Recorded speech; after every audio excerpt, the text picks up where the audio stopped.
Tonight, I will be reading Lewis Carroll's classic, Alice in Wonderland. Get comfortable in bed and close your eyes. Chapter 1, Down the Rabbit Hole.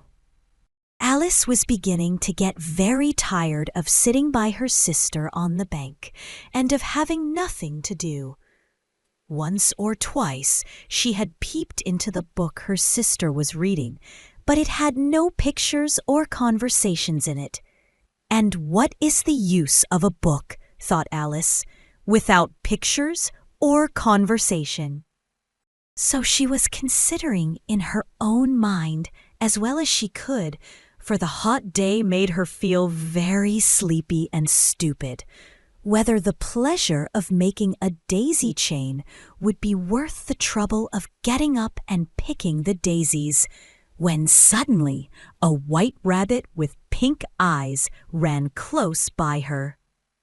There was nothing so very remarkable in that, nor did Alice think it so very much out of the way to hear the rabbit say to itself, oh dear, I shall be late." When she thought it over afterwards, it occurred to her that she ought to have wondered at this, but at the time it all seemed quite natural. But when the rabbit actually took a watch out of its waistcoat pocket and looked at it, and then hurried on, Alice started to her feet. For it flashed across her mind that she had never before seen a rabbit with either a waistcoat pocket or a watch to take out of it. And burning with curiosity, she ran across the field after it, and fortunately was just in time to see it pop down a large rabbit hole under the hedge. In another moment, down went Alice after it, never once considering how in the world she was to get out again. The rabbit hole went straight on like a tunnel for some way, and then dipped suddenly down, so suddenly that Alice had not a moment to think about stopping herself before she found herself falling down a very deep well. Either the well was very deep or she fell very slowly, for she had plenty of time as she went down to look about her and to wonder what was going to happen next. First, she tried to look down and make out what she was coming to, but it was too dark to see anything. Then she looked at the sides of the well and noticed that they were filled with cupboards and bookshelves. Here and there, she saw maps and pictures hung upon pegs. She took down a jar from one of the shelves as she passed. It was labeled orange marmalade, but to her great disappointment, it was empty. She did not like to drop the jar for fear of killing somebody, so managed to put it into one of the cupboards as she fell past it. "Well," thought Alice to herself, "after such a fall as this, I shall think nothing of tumbling downstairs. How brave they'll all think me at home. Why, I wouldn't say anything about it, even if I fell off the top of the house," which was very likely true. Down, down, down. Would the fall never come to an end? "I wonder how many miles I've fallen by this time," she said aloud. "I must be getting somewhere near the center of the earth. Let me see. That would be 4,000 miles down, I think." For you see, Alice had learnt several things of this sort in her lessons in the schoolroom, and though this was not a very good opportunity for showing off her knowledge, as there was no one to listen to her, still it was good practice to say it over. "Yes, that's about the right distance, but then I wonder what latitude or longitude I've got to." Alice had no idea what latitude was or longitude either, but thought they were nice, grand words to say. Presently she began again. "I wonder if I shall fall right through the earth. How funny it'll seem to come out among the people that walk with their heads downward. The antipathies, I think." She was rather glad there was no one listening this time, as it didn't sound at all the right word.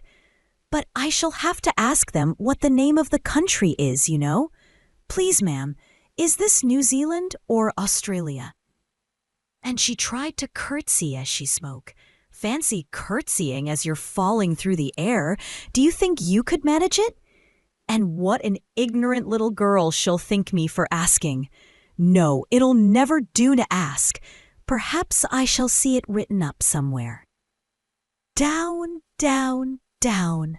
There was nothing else to do, so Alice soon began talking again. Dinah'll miss me very much tonight, I should think. Dinah was the cat. I hope they'll remember her saucer of milk at tea time. Dinah, my dear, I wish you were down here with me. There are no mice in the air, I'm afraid, but you might catch a bat, and that's very like a mouse, you know. But do cats eat bats, I wonder? And here Alice began to get rather sleepy and went on saying to herself, in a dreamy sort of way, do cats eat bats? Do cats eat bats? And sometimes, do bats eat cats? For you see, as she couldn't answer either question, it didn't much matter which way she put it. She felt that she was dozing off, and had just begun to dream that she was walking hand in hand with Dinah, and saying to her very earnestly, Now, Dinah, tell me the truth. Did you ever eat a bat? When suddenly, thump, thump, down she came upon a heap of sticks and dry leaves. And the fall was over. Alice was not a bit hurt, and she jumped up onto her feet in a moment. She looked up, but it was all dark overhead. Before her was another long passage, and the White Rabbit was still in sight, hurrying down it. There was not a moment to be lost. Away went Alice like the wind, and was just in time to hear it say as it turned a corner, Oh, my ears and whiskers, how late it's getting! She was close behind it when she turned the corner, but the rabbit was no longer to be seen. She found herself in a long, low hall, which was lit up by a row of lamps hanging from the roof. There were doors all round the hall, but they were all locked, and when Alice had been all the way down one side and up the other, trying every door, she walked sadly down the middle, wondering how she was ever to get out again. Suddenly, she came upon a little three-legged table, all made of solid glass. There was nothing on it except a tiny golden key, and Alice's first thought was that it might belong to one of the doors of the hall. But alas, either the locks were too large or the key was too small. But at any rate, it would not open any of them.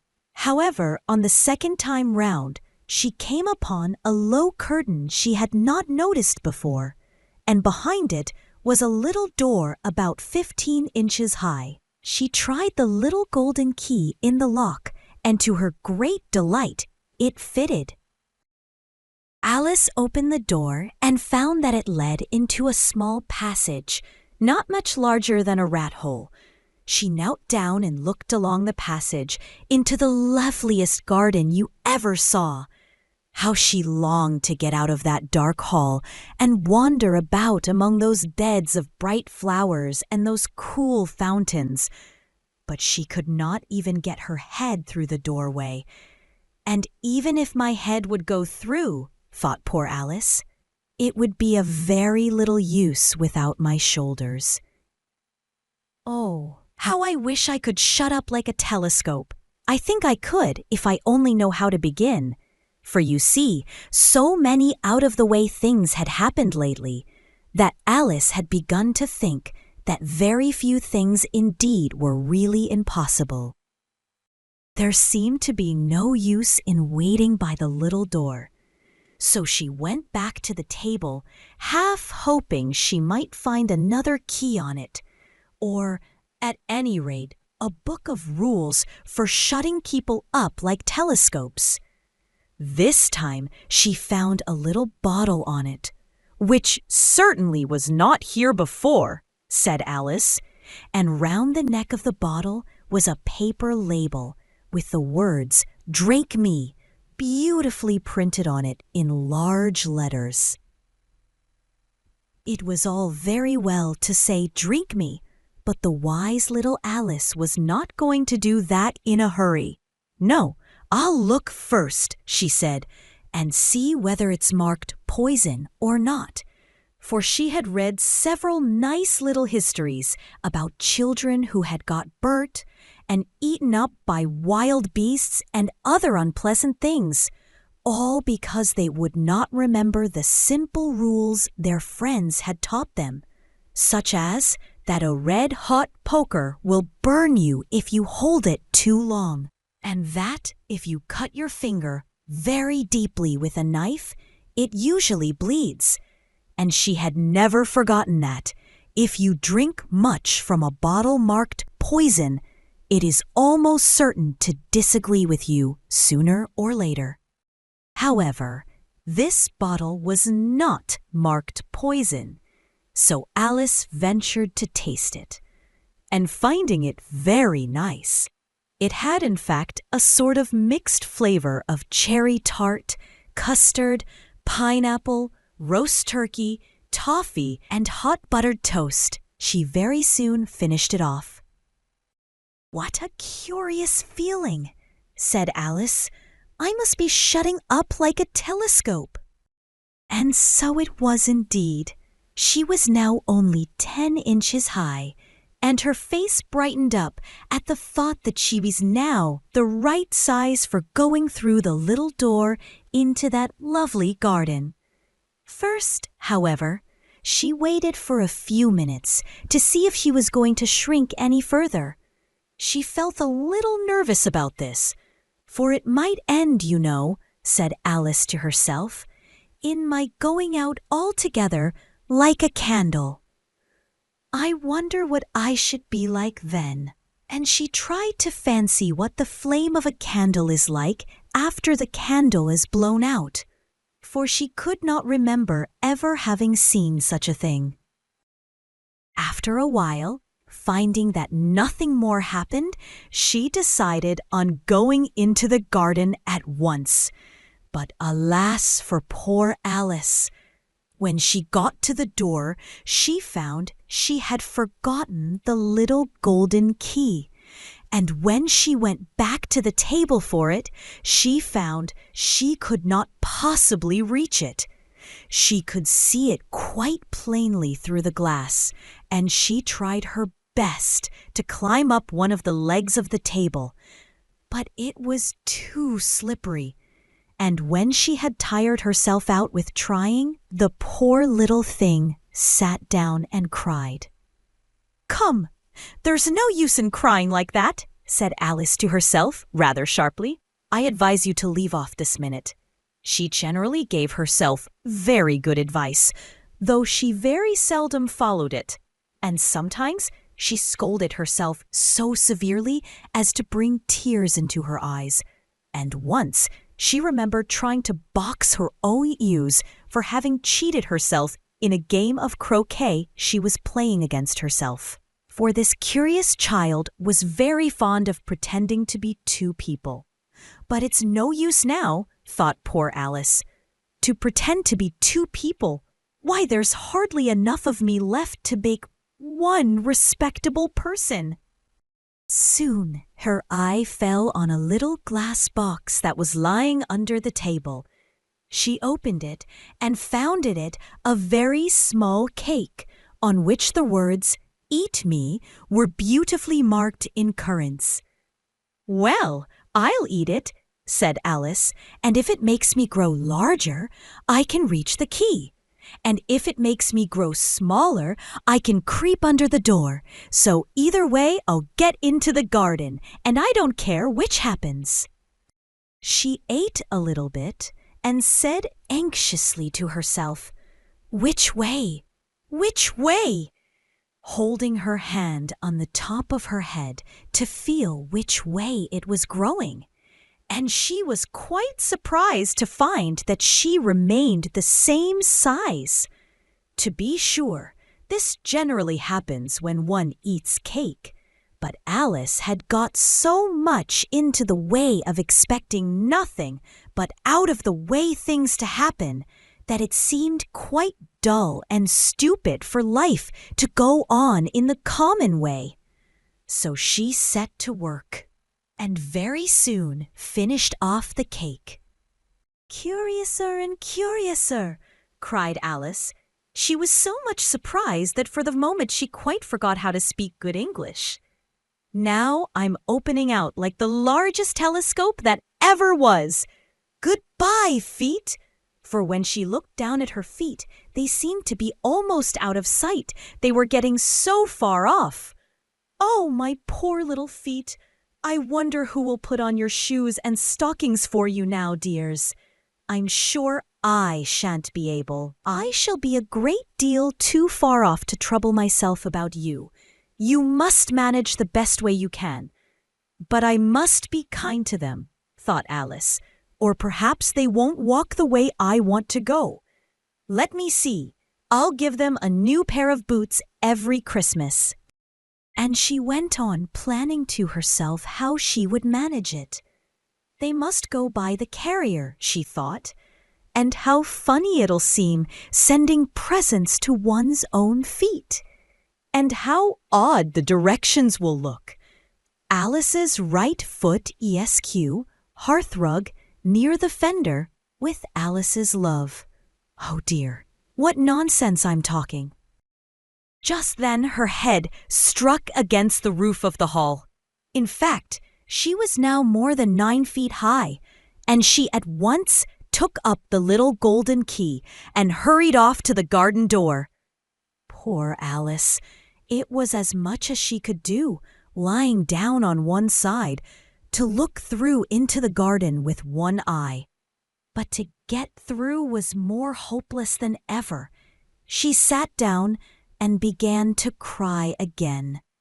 "You ought to be ashamed of yourself," said Alice. "A great girl like you," she might well say this, "to go on crying in this way. Stop this moment, I tell you." But she went on all the same, shedding gallons of tears, until there was a large pool all round her, about 4 inches deep and reaching half down the hall.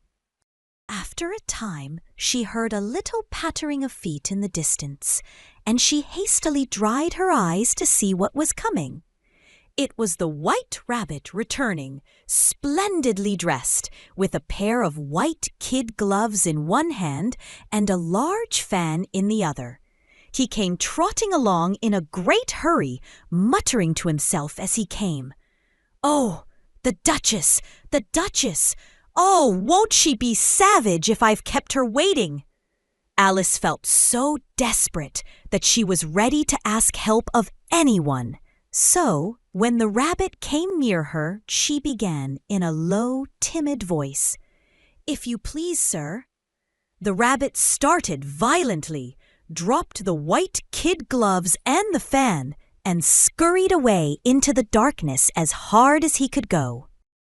Alice took up the fan and gloves, and as the hall was very hot, she kept fanning herself all the time she went on talking. "Dear, dear, how queer everything is today. And yesterday, things went on just as usual. I wonder if I've been changed in the night. Let me think. Was I the same when I got up this morning? I almost think I can remember feeling a little different. But if I'm not the same, the next question is, who in the world am I? Ah, that's the great puzzle." And she began thinking over all the children she knew that were of the same age as herself, to see if she could have been changed for any of them. "I'm sure I'm not Ada," she said, "for her hair goes in such long ringlets, and mine doesn't go in ringlets at all. And I'm sure I can't be Mabel, for I know all sorts of things, and she knows such a very little. Besides, she's she, and I'm I, and oh dear, how puzzling it all is. I'll try if I know all the things I used to know. Let me see. 4 times 5 is 12, and 4 times 6 is 13, and 4 times 7 is... Oh dear, I shall never get to 20 at that rate. However, the multiplication table doesn't signify. Let's try geography. London is the capital of Paris, and Paris is the capital of Rome, and Rome... No, that's all wrong. I'm certain. I must have been changed for Mabel. I'll try and say, "How doth the little?" And she crossed her hands on her lap as if she were saying lessons, and began to repeat it. But her voice sounded hoarse and strange, and the words did not come the same as they used to do. How doth the little crocodile improve his shining tail, and pour the waters of the Nile on every golden scale? How cheerfully he seems to grin, how neatly spread his claws, and welcome little fishes in with gently smiling jaws. I'm sure those are not the right words, said poor Alice, and her eyes filled with tears again as she went on. Oh, must be Mabel after all, and I shall have to go and live in that poky little house and have next to no toys to play with, and oh, ever so many lessons to learn. No, I've made up my mind about it. If I'm Mabel, I'll stay down here. It'll be no use their putting their heads down and saying, "Come up again, dear." I shall only look up and say, "Who am I then? Tell me that first. And then, if I like being that person, I'll come up. If not, I'll stay down here till I'm somebody else." But, oh dear, cried Alice, with a sudden burst of tears, I do wish they would put their heads down. I'm so very tired of being all alone here. As she said this, she looked down at her hands and was surprised to see that she had put on one of the rabbit's little white kid gloves while she was talking.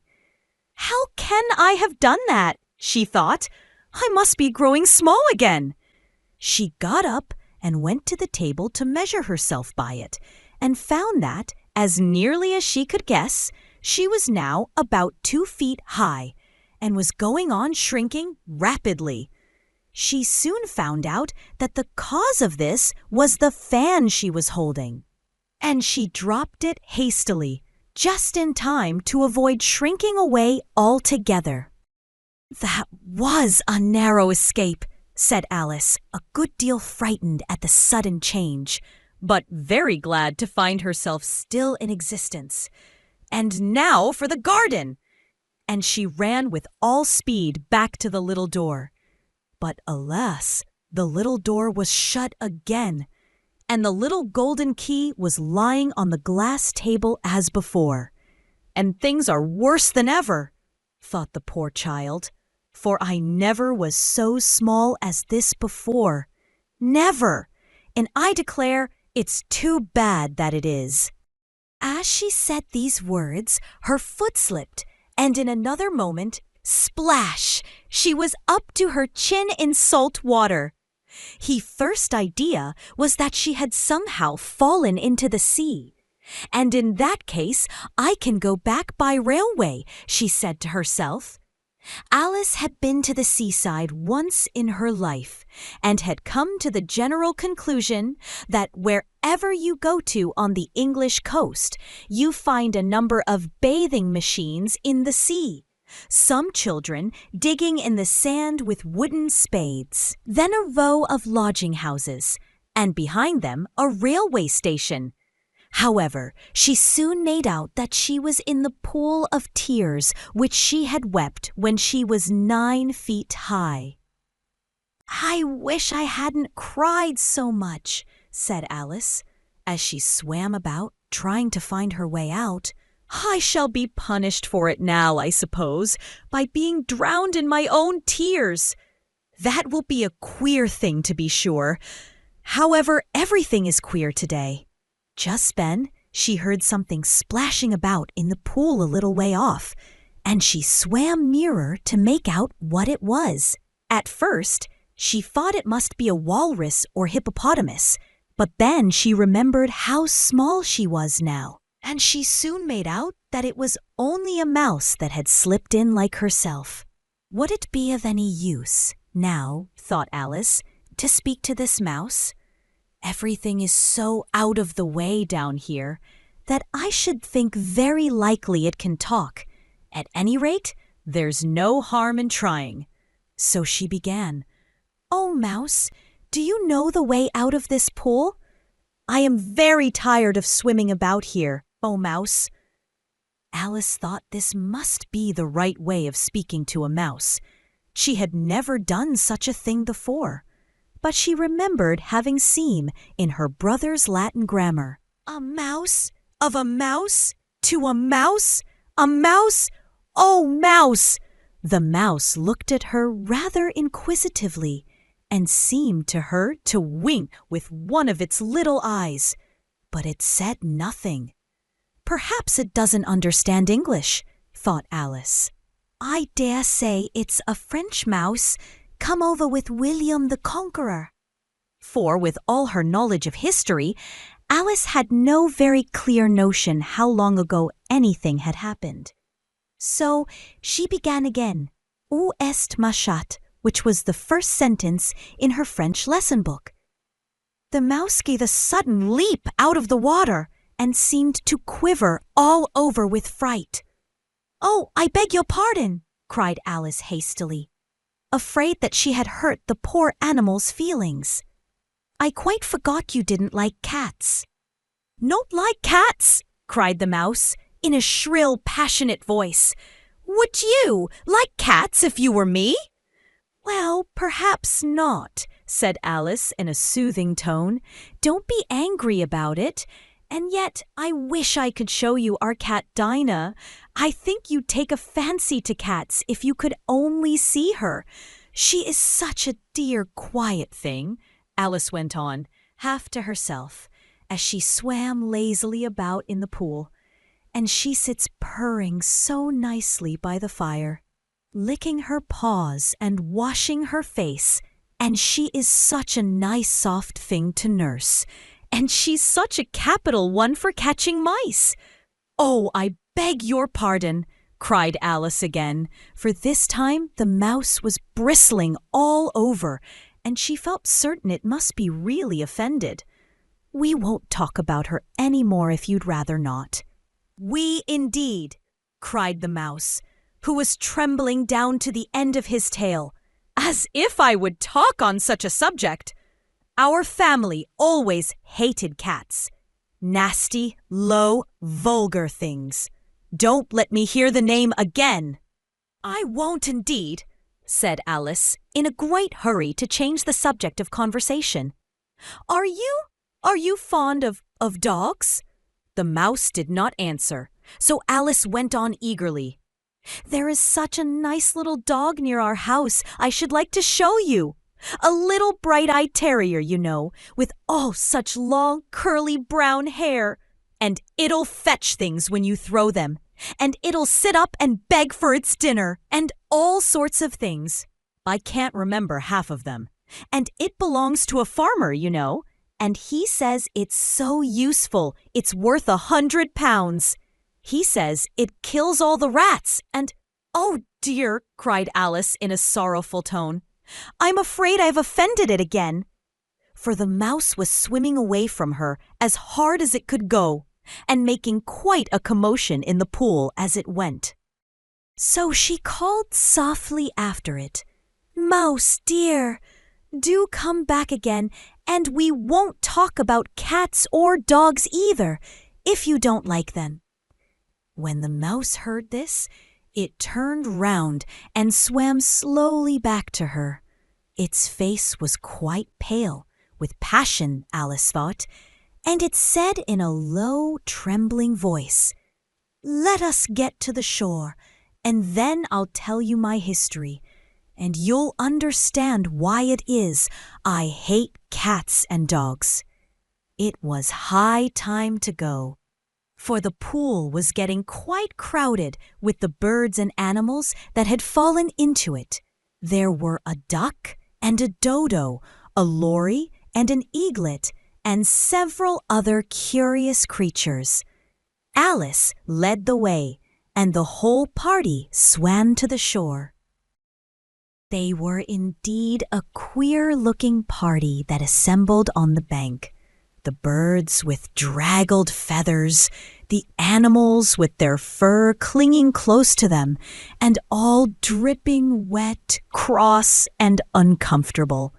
The first question, of course, was how to get dry again. They had a consultation about this, and after a few minutes, it seemed quite natural to Alice to find herself talking familiarly with them, as if she had known them all her life. Indeed, she had quite a long argument with the Lory, who at last turned sulky and would only say, "I am older than you and must know better." And this Alice would not allow without knowing how old it was, and as the Lory positively refused to tell its age, there was no more to be said.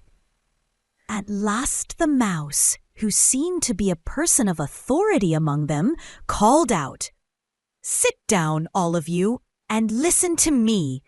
I'll soon make you dry enough." They all sat down at once in a large ring, with the mouse in the middle.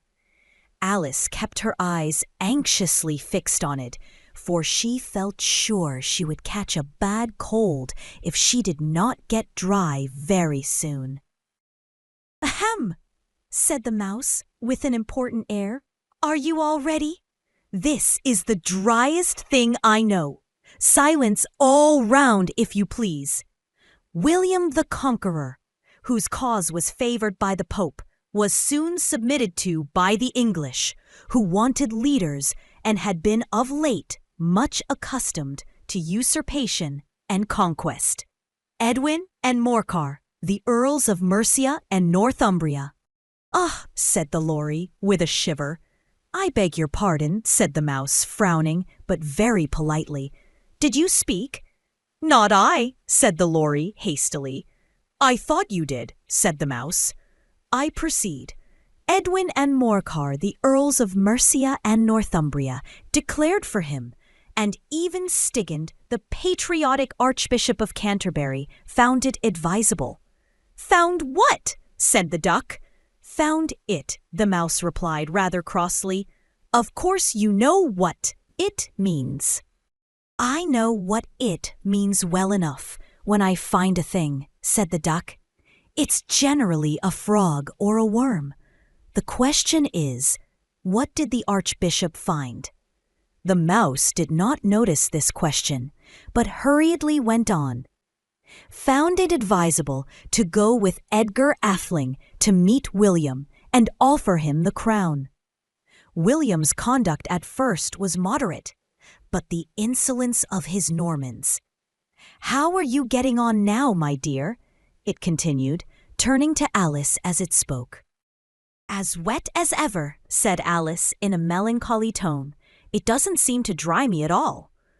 "In that case," said the dodo solemnly, rising to its feet, "I move that the meeting adjourn for the immediate adoption of more energetic remedies." "Speak English," said the eaglet. "I don't know the meaning of half those long words, and what's more, I don't believe you do either." And the eaglet bent down its head to hide a smile.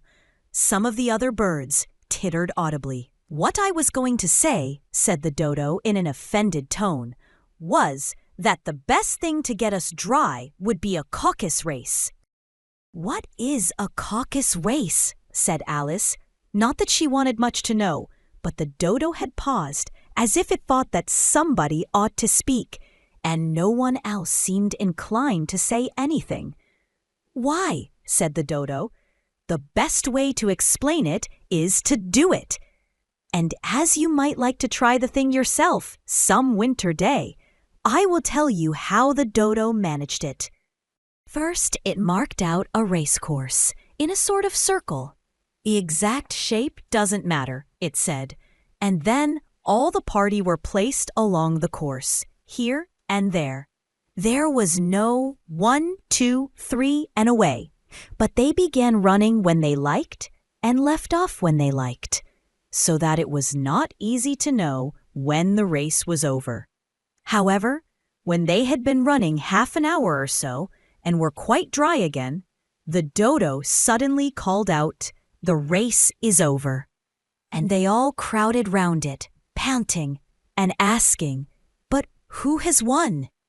This question the dodo could not answer without a great deal of thought, and it sat for a long time with one finger pressed upon its forehead, the position in which you usually see Shakespeare in the pictures of him, while the rest waited in silence. At last the dodo said, "Everybody has won, and all must have prizes. But who is to give the prizes?" quite a chorus of voices asked. "Why, she, of course," said the dodo, pointing to Alice with one finger, and the whole party at once crowded round her, calling out in a confused way, "Prizes! Prizes!" Alice had no idea what to do, and in despair she put her hand in her pocket and pulled out a box of comfits. Luckily, the salt water had not got into it, and handed them round as prizes. There was exactly one apiece all round. "But she must have a prize herself, you know," said the mouse. "Of course," the dodo replied very gravely. "What else have you got in your pocket?" he went on, turning to Alice. "Only a thimble," said Alice sadly. "Hand it over here," said the dodo. Then they all crowded round her once more, while the dodo solemnly presented the thimble, saying, "We beg your acceptance of this elegant thimble." And when it had finished this short speech, they all cheered. Alice thought the whole thing very absurd, but they all looked so grave that she did not dare to laugh. And as she could not think of anything to say, she simply bowed and took the thimble, looking as solemn as she could. The next thing was to eat the comfits. This caused some noise and confusion, as the large birds complained that they could not taste theirs, and the small ones choked and had to be patted on the back. However, it was over at last, and they sat down again in a ring and begged the mouse to tell them something more. "You promised to tell me your history, you know," said Alice, "and why it is you hate C and D," she added in a whisper, half afraid that it would be offended again. "Mine is a long and a sad tale," said the mouse, turning to Alice and sighing. "It is a long tale, certainly," said Alice, looking down with wonder at the mouse's tail. "But why do you call it sad?" And she kept on puzzling about it while the mouse was speaking, so that her idea of the tale was something like this. Fury said to a mouse that he met in the house, "Let us both go to law. I will prosecute you. Come, I'll take no denial. We must have a trial, for really this morning I've nothing to do." Said the mouse to the cur, "Such a trial, dear sir, with no jury or judge, would be wasting our breath." "I'll be judge, I'll be jury," said cunning old Fury. "I'll try the whole cause and condemn you to death." "You are not attending," said the mouse to Alice severely. "What are you thinking of?" "I beg your pardon," said Alice very humbly. "You had got to the fifth bend, I think." "I had not," cried the mouse, sharply and very angrily. "A knot," said Alice, always ready to make herself useful, and looking anxiously about her. "Oh, do let me help to undo it." "I shall do nothing of the sort," said the mouse, getting up and walking away. "You insult me by talking such nonsense." "I didn't mean it," pleaded poor Alice. "But you're so easily offended, you know." The mouse only growled in reply. "Please come back and finish your story," Alice called after it, and the others all joined in chorus. "Yes, please do." But the mouse only shook its head impatiently and walked a little quicker. "What a pity it wouldn't stay," sighed the lory as soon as it was quite out of sight, and an old crab took the opportunity of saying to her daughter, "Ah, my dear, let this be a lesson to you never to lose your temper." "Hold your tongue, Ma," said the young crab, a little snappishly. "You're enough to try the patience of an oyster." "I wish I had our Dinah here, I know I do," said Alice aloud, addressing nobody in particular. "She'd soon fetch it back." "And who is Dinah, if I might venture to ask the question?" said the lory. Alice replied eagerly, for she was always ready to talk about her pet. "Dinah's our cat, and she's such a capital one for catching mice you can't think. And oh, I wish you could see her after the birds.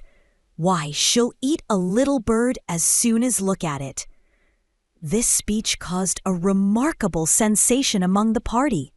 Some of the birds hurried off at once.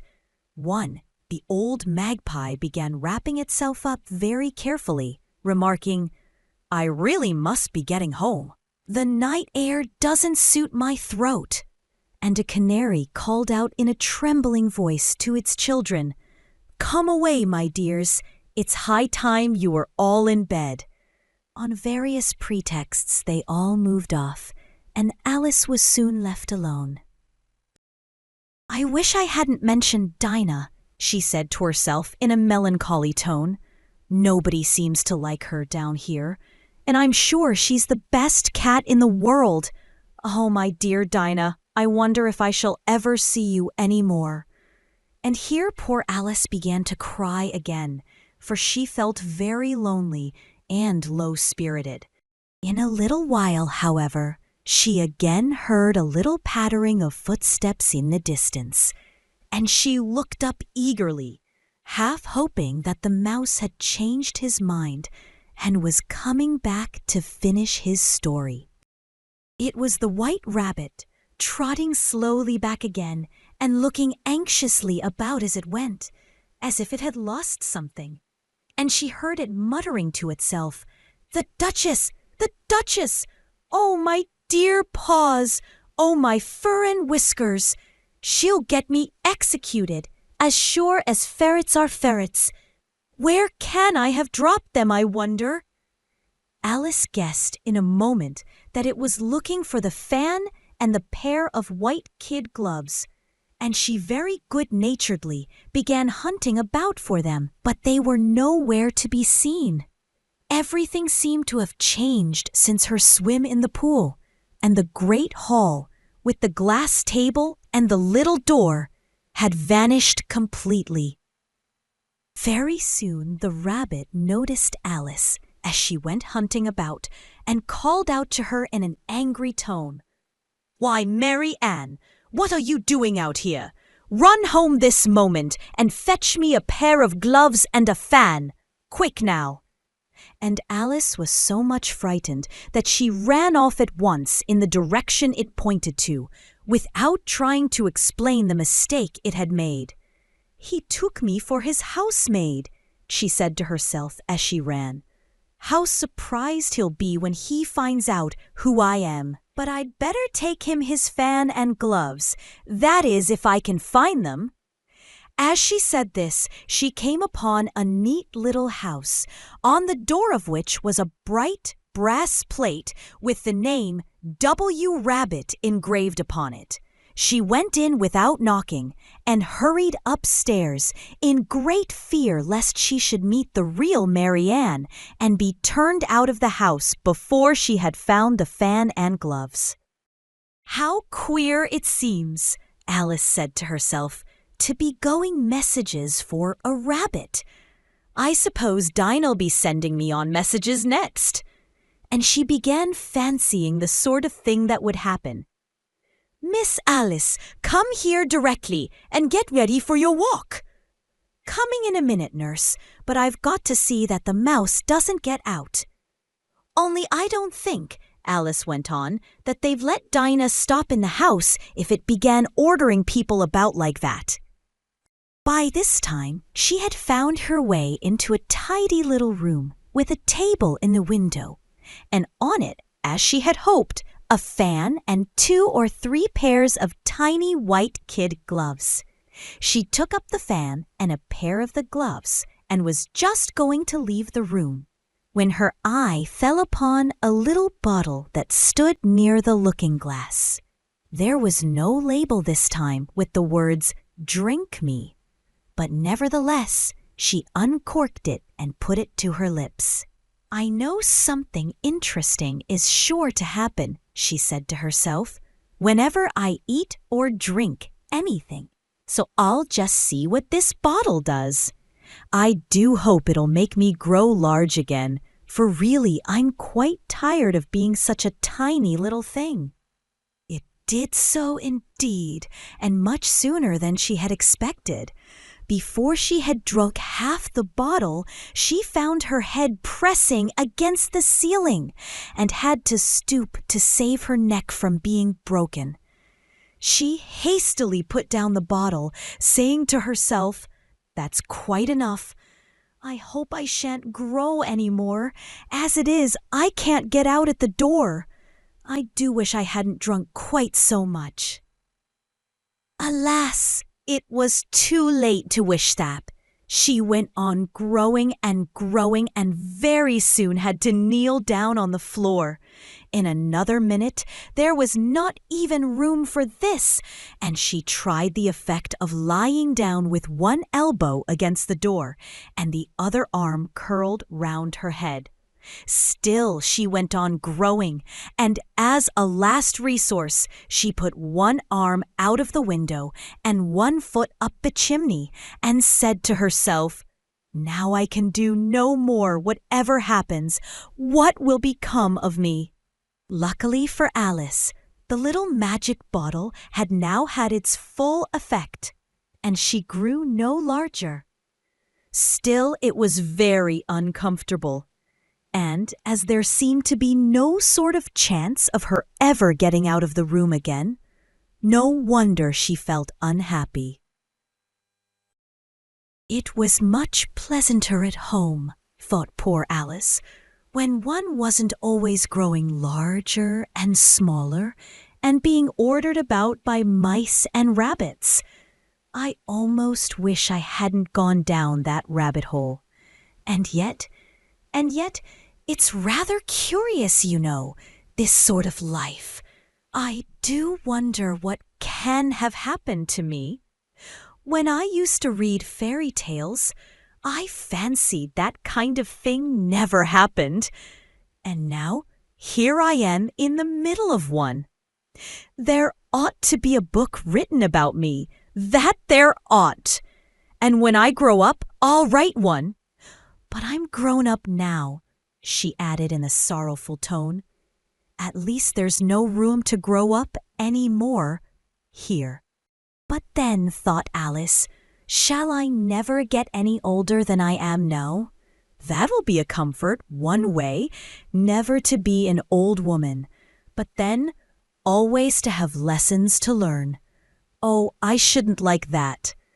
Oh, you foolish Alice, she answered herself. How can you learn lessons in here? Why, there's hardly room for you, and no room at all for any lesson books. And so she went on, taking first one side and then the other, and making quite a conversation of it altogether. But after a few minutes, she heard a voice outside and stopped to listen. "Marianne! Marianne!" said the voice. "Fetch me my gloves this moment!" Then came a little pattering of feet on the stairs. Alice knew it was the rabbit coming to look for her, and she trembled till she shook the house, quite forgetting that she was now about 1,000 times as large as the rabbit, and had no reason to be afraid of it. Presently, The rabbit came up to the door and tried to open it, but as the door opened inwards and Alice's elbow was pressed hard against it, that attempt proved a failure. Alice heard it say to itself, "Then I'll go round and get in at the window." "That you won't," thought Alice, and after waiting till she fancied she heard the rabbit just under the window, she suddenly spread out her hand and made a snatch in the air. She did not get hold of anything, but she heard a little shriek and a fall, and a crash of broken glass, from which she concluded that it was just possible it had fallen into a cucumber frame, or something of the sort. Next came an angry voice, the rabbit's. "Pat, Pat, where are you?" And then a voice she had never heard before. "Sure, then I'm here, digging for apples, your honor." "Digging for apples, indeed," said the rabbit angrily. "Here, come and help me out of this." Sounds of more broken glass. "Now tell me, Pat, what's that in the window?" "Sure, it's an arm, your honor." He pronounced it arum. "An arm, you goose! Who ever saw one that size? Why, it fills the whole window." "Sure it does." "Your honor, but it's an arm for all that." "Well, it's got no business there at any rate. Go and take it away." There was a long silence after this, and Alice could only hear whispers now and then, such as, "Sure, I don't like it, your honor, at all. Do as I tell you, you coward." And at last she spread out her hand again and made another snatch in the air. This time there were 2 little shrieks and more sounds of broken glass. "What a number of cucumber frames there must be," thought Alice. "I wonder what they'll do next. As for pulling me out of the window, I only wish they could. I'm sure I don't want to stay in here any longer." She waited for some time without hearing anything more. At last came a rumbling of little cartwheels and the sound of a good many voices all talking together. She made out the words, "Where's the other ladder? Why, I hadn't to bring but one. Dill's got the other. Bill, fetch it here, lad. Here, put 'em up at this corner. No, tie 'em together first. They don't reach half high enough yet. Oh, they'll do well enough. Don't be particular. Here, Bill, catch hold of this rope. Will the roof bear? Mind that loose slate. Oh, it's coming down. Heads below." A loud crash. "Now, who did that? It was Bill, I fancy. Who's to go down the chimney?" "Nay, I shan't. You do it." "That I won't. Then Bill's to go down. Here, Bill, the master says you're to go down the chimney." "Oh, so Bill's got to come down the chimney, has he?" said Alice to herself. "Shy, they seem to put everything upon Bill. I wouldn't be in Bill's place for a good deal. This fireplace is narrow, to be sure, but I think I can kick a little."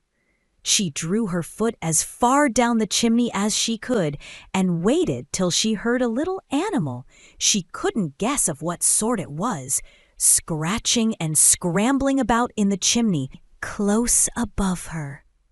Then, saying to herself, "This is Bill," she gave one sharp kick and waited to see what would happen next. The first thing she heard was a general chorus of, "There goes Bill."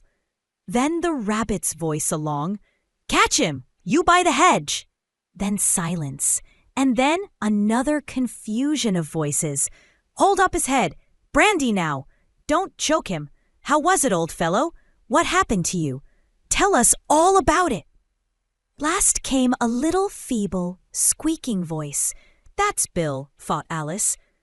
"Well, I hardly know. No more, thank ye. I'm better now, but I'm a deal too flustered to tell you. All I know is something comes at me like a jack-in-the-box, and up I goes like a skyrocket." "So you did, old fellow," said the others. "We must burn the house down," said the rabbit's voice, and Alice called out as loud as she could, "If you do, I'll set Dinah at you." There was a dead silence instantly, and Alice thought to herself, "I wonder what they will do next.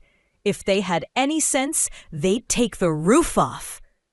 After a minute or two, they began moving about again, and Alice heard the rabbit say, "A barrowful will do to begin with."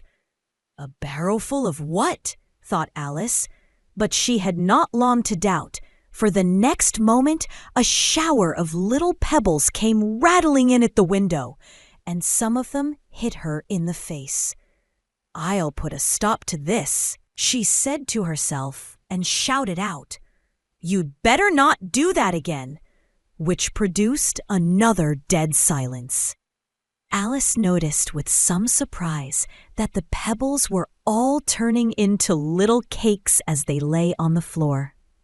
And a bright idea came into her head. "If I eat one of these cakes," she thought, "it's sure to make some change in my size. And as it can't possibly make me larger, it must make me smaller, I suppose." So she swallowed one of the cakes and was delighted to find that she began shrinking directly. As soon as she was small enough to get through the door, she ran out of the house and found quite a crowd of little animals and birds waiting outside. The poor little lizard Bill was in the middle, being held up by 2 guinea pigs who were giving it something out of a bottle. They all made a rush at Alice the moment she appeared, but she ran off as hard as she could, and soon found herself safe in a thick wood.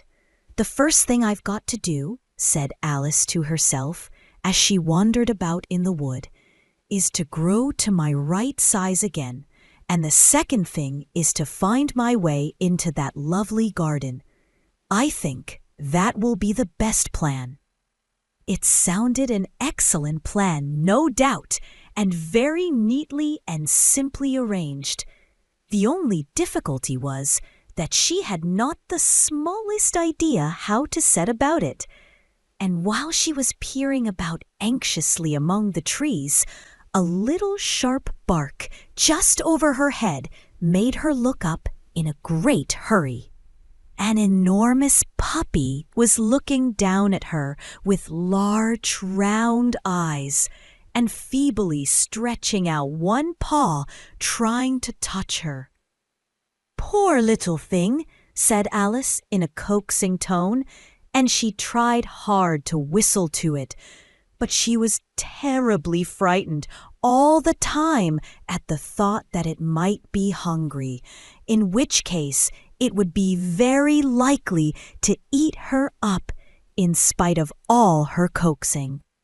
Hardly knowing what she did, she picked up a little bit of stick and held it out to the puppy, whereupon the puppy jumped into the air off all its feet at once with a yelp of delight, and rushed at the stick and made believe to worry it.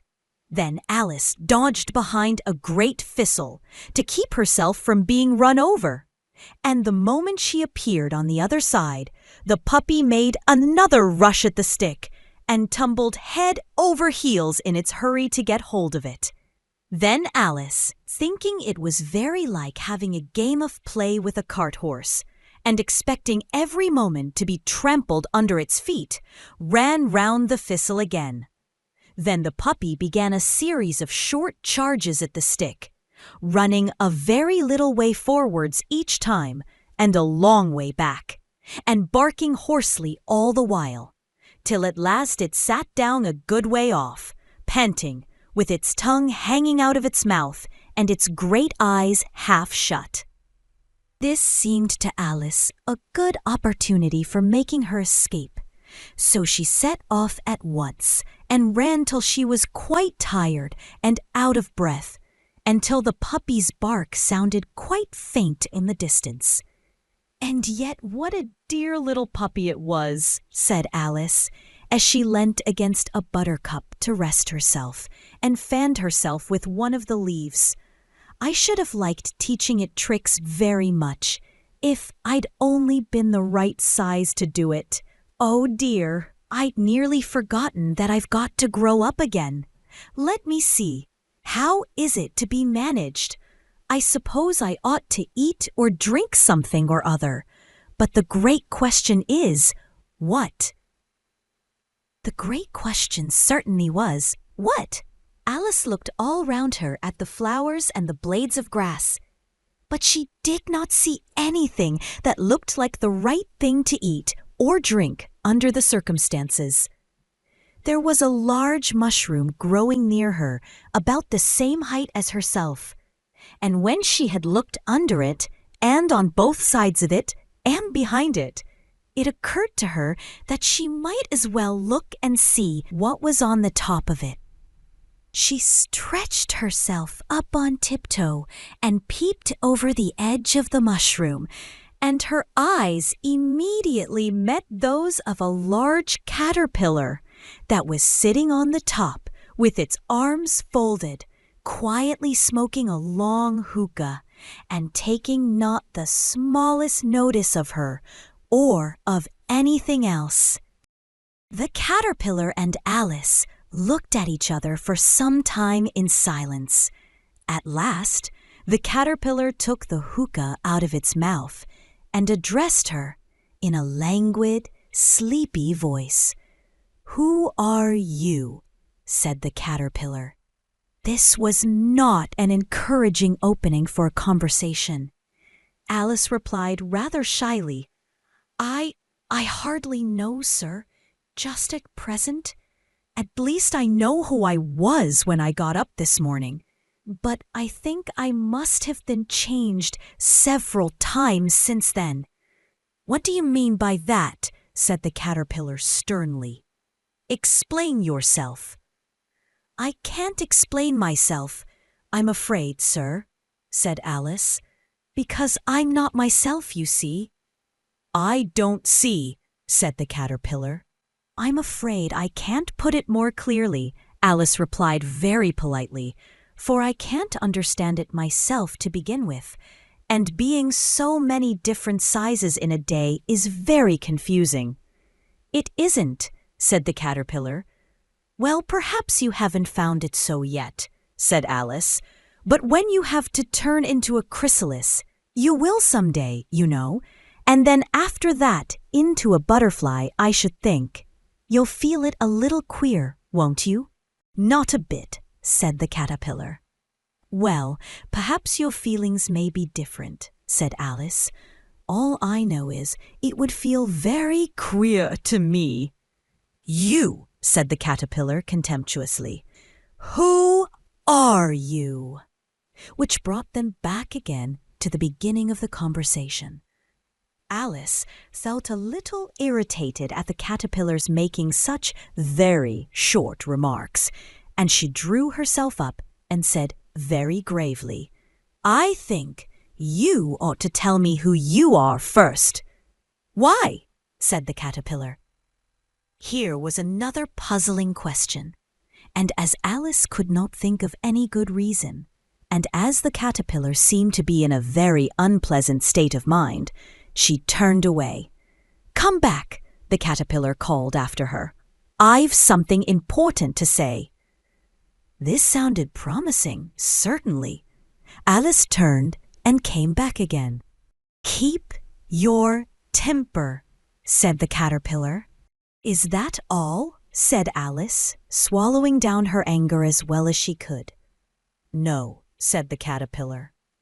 Alice thought she might as well wait, as she had nothing else to do, and perhaps, after all, it might tell her something worth hearing. For some minutes it puffed away without speaking, but at last it unfolded its arms, took the hookah out of its mouth again, and said, "So you think you're changed, do you?" "I'm afraid I am, sir," said Alice. "I can't remember things as I used, and I don't keep the same size for 10 minutes together." Can't remember what things, said the caterpillar. Well, I've tried to say, how doth the little busy bee, but it all came different, Alice replied in a very melancholy voice. Repeat, you are old, Father William, said the caterpillar. Alice folded her hands and began. You are old, Father William, the young man said, and your hair has become very white, and yet you incessantly stand on your head. Do you think at your age it is right? In my youth, Father William replied to his son, I feared it might injure the brain, but now that I'm perfectly sure I have none, why, I do it again and again. You are old, said the youth, as I mentioned before, and have grown most uncommonly fat. Yet you turned a back somersault in at the door. Pray, what is the reason of that? In my youth, said the sage, as he shook his grey locks, I kept all my limbs very supple by the use of this ointment, 1 shilling the box. Allow me to sell you a couple. You are old, said the youth, and your jaws are too weak for anything tougher than suet. Yet you finished the goose with the bones and the beak. Pray, how did you manage to do it? In my youth, said his father, I took to the law and argued each case with my wife, and the muscular strength which it gave to my jaw has lasted the rest of my life. You are old, said the youth. One would hardly suppose that your eye was as steady as ever. Yet you balanced an eel on the end of your nose. What made you so awfully clever? I have answered 3 questions, and that is enough, said his father. Don't give yourself airs. Do you think I can listen all day to such stuff? Be off, or I'll kick you downstairs. That is not said right, said the caterpillar. Not quite right, I'm afraid, said Alice timidly. Some of the words have got altered. It is wrong from beginning to end, said the caterpillar decidedly, and there was silence for some minutes. The caterpillar was the first to speak. What size do you want to be? It asked. Oh, I'm not particular as to size, Alice hastily replied. Only one doesn't like changing so often, you know. I don't know, said the caterpillar. Alice said nothing. She had never been so much contradicted in her life before, and she felt that she was losing her temper. Are you content now? Said the caterpillar.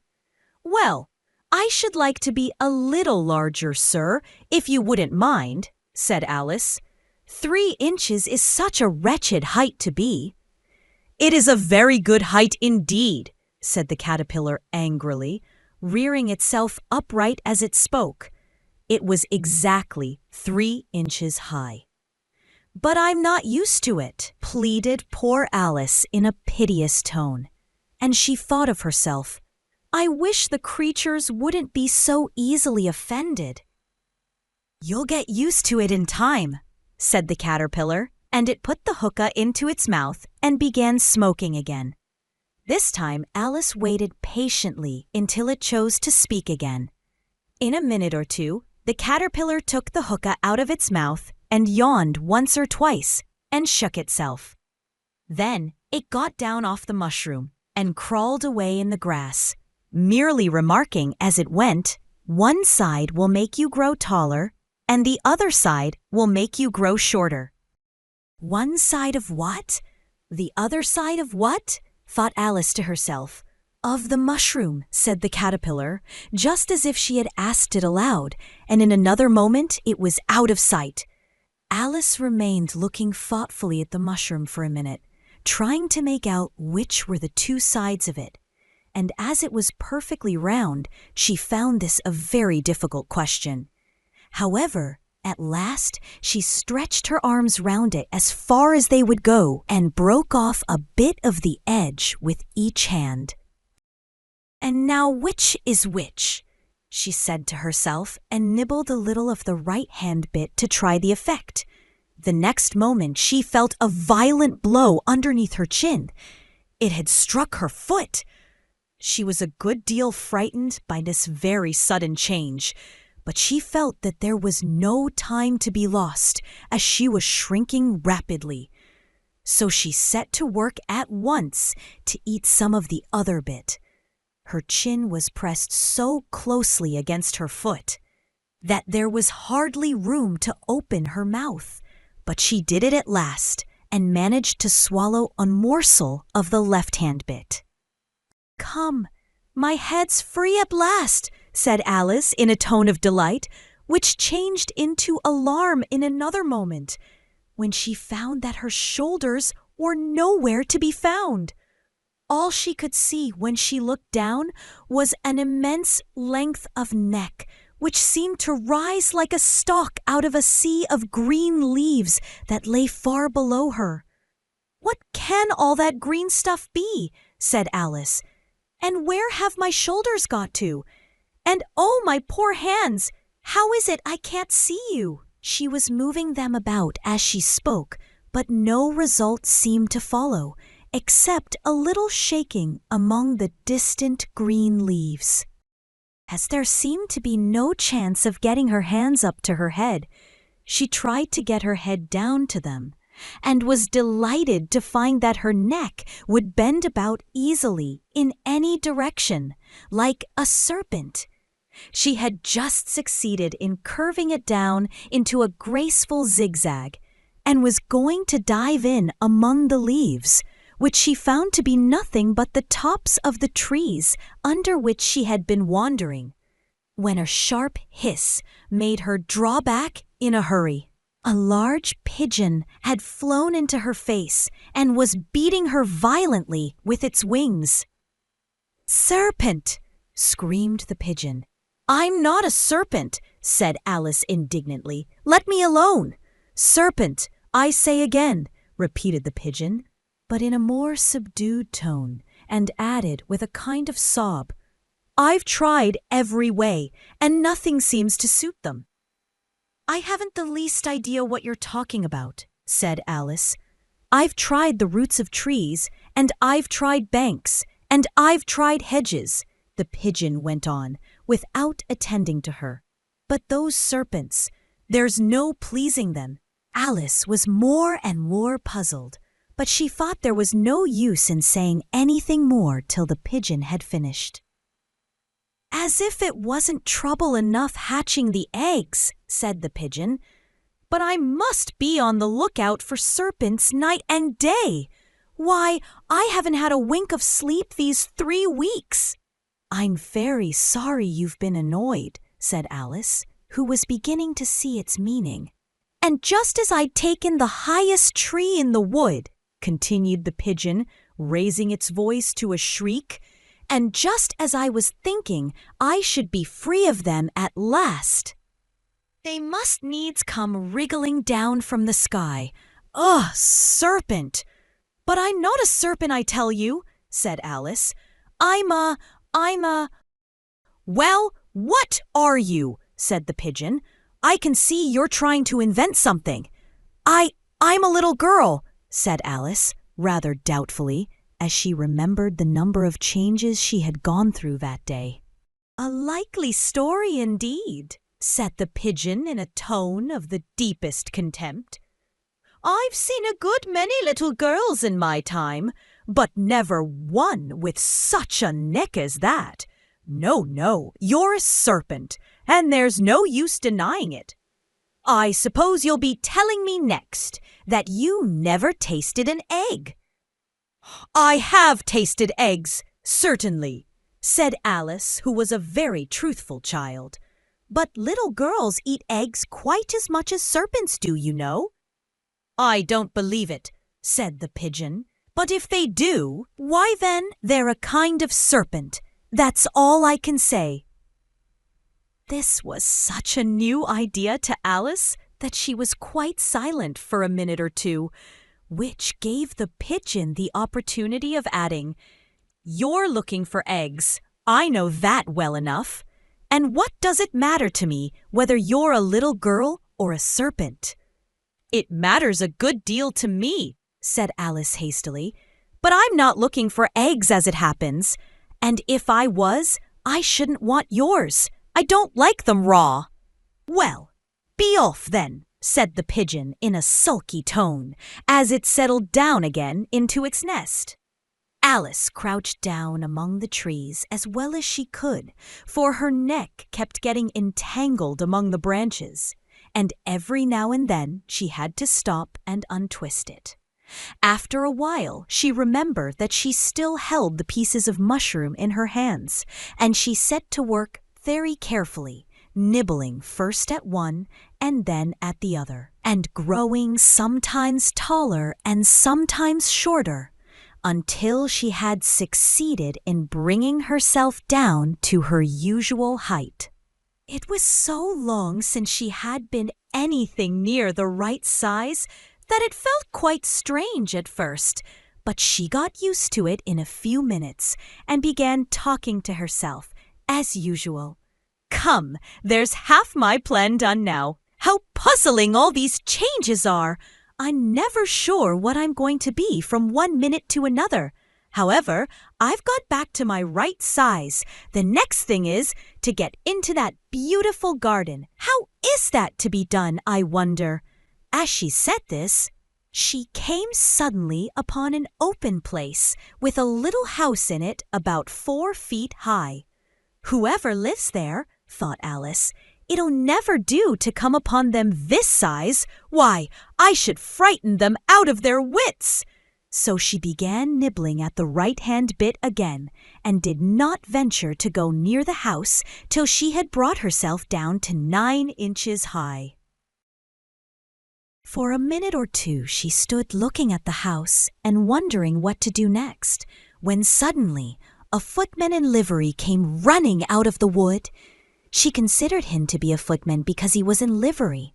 Otherwise, judging by his face only, she would have called him a fish, and rapped loudly at the door with his knuckles.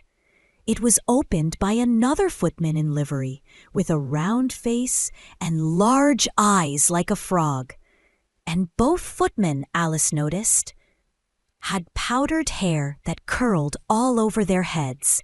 She felt very curious to know what it was all about, and crept a little way out of the wood to listen.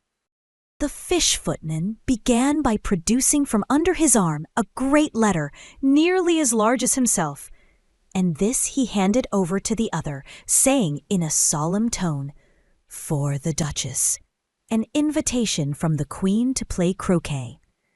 The frog footman repeated in the same solemn tone, only changing the order of the words a little. "From the Queen, an invitation for the Duchess to play croquet." Then they both bowed low, and their curls got entangled together. Alice laughed so much at this that she had to run back into the wood for fear of their hearing her, and when she next peeped out, the fish footman was gone, and the other was sitting on the ground near the door, staring stupidly up into the sky. Alice went timidly up to the door and knocked. "There's no sort of use in knocking," said the footman, "and that for 2 reasons. First, because I'm on the same side of the door as you are.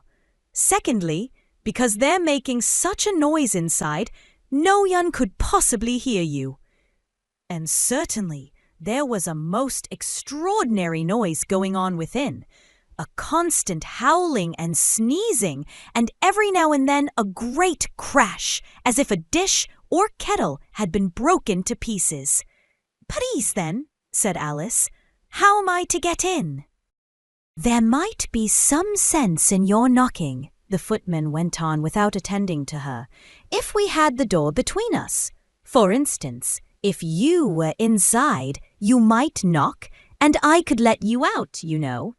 He was looking up into the sky all the time he was speaking, and this Alice thought decidedly uncivil. "But perhaps he can't help it," she said to herself. "His eyes are so very nearly at the top of his head. but at any rate he might answer questions. "How am I to get in?" She repeated aloud. "I shall sit here," the footman remarked, "till tomorrow." At this moment, the door of the house opened, and a large plate came skimming out, straight at the footman's head. It just grazed his nose and broke to pieces against one of the trees behind him.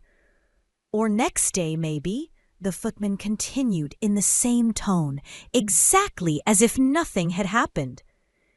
"How am I to get in?" asked Alice again in a louder tone.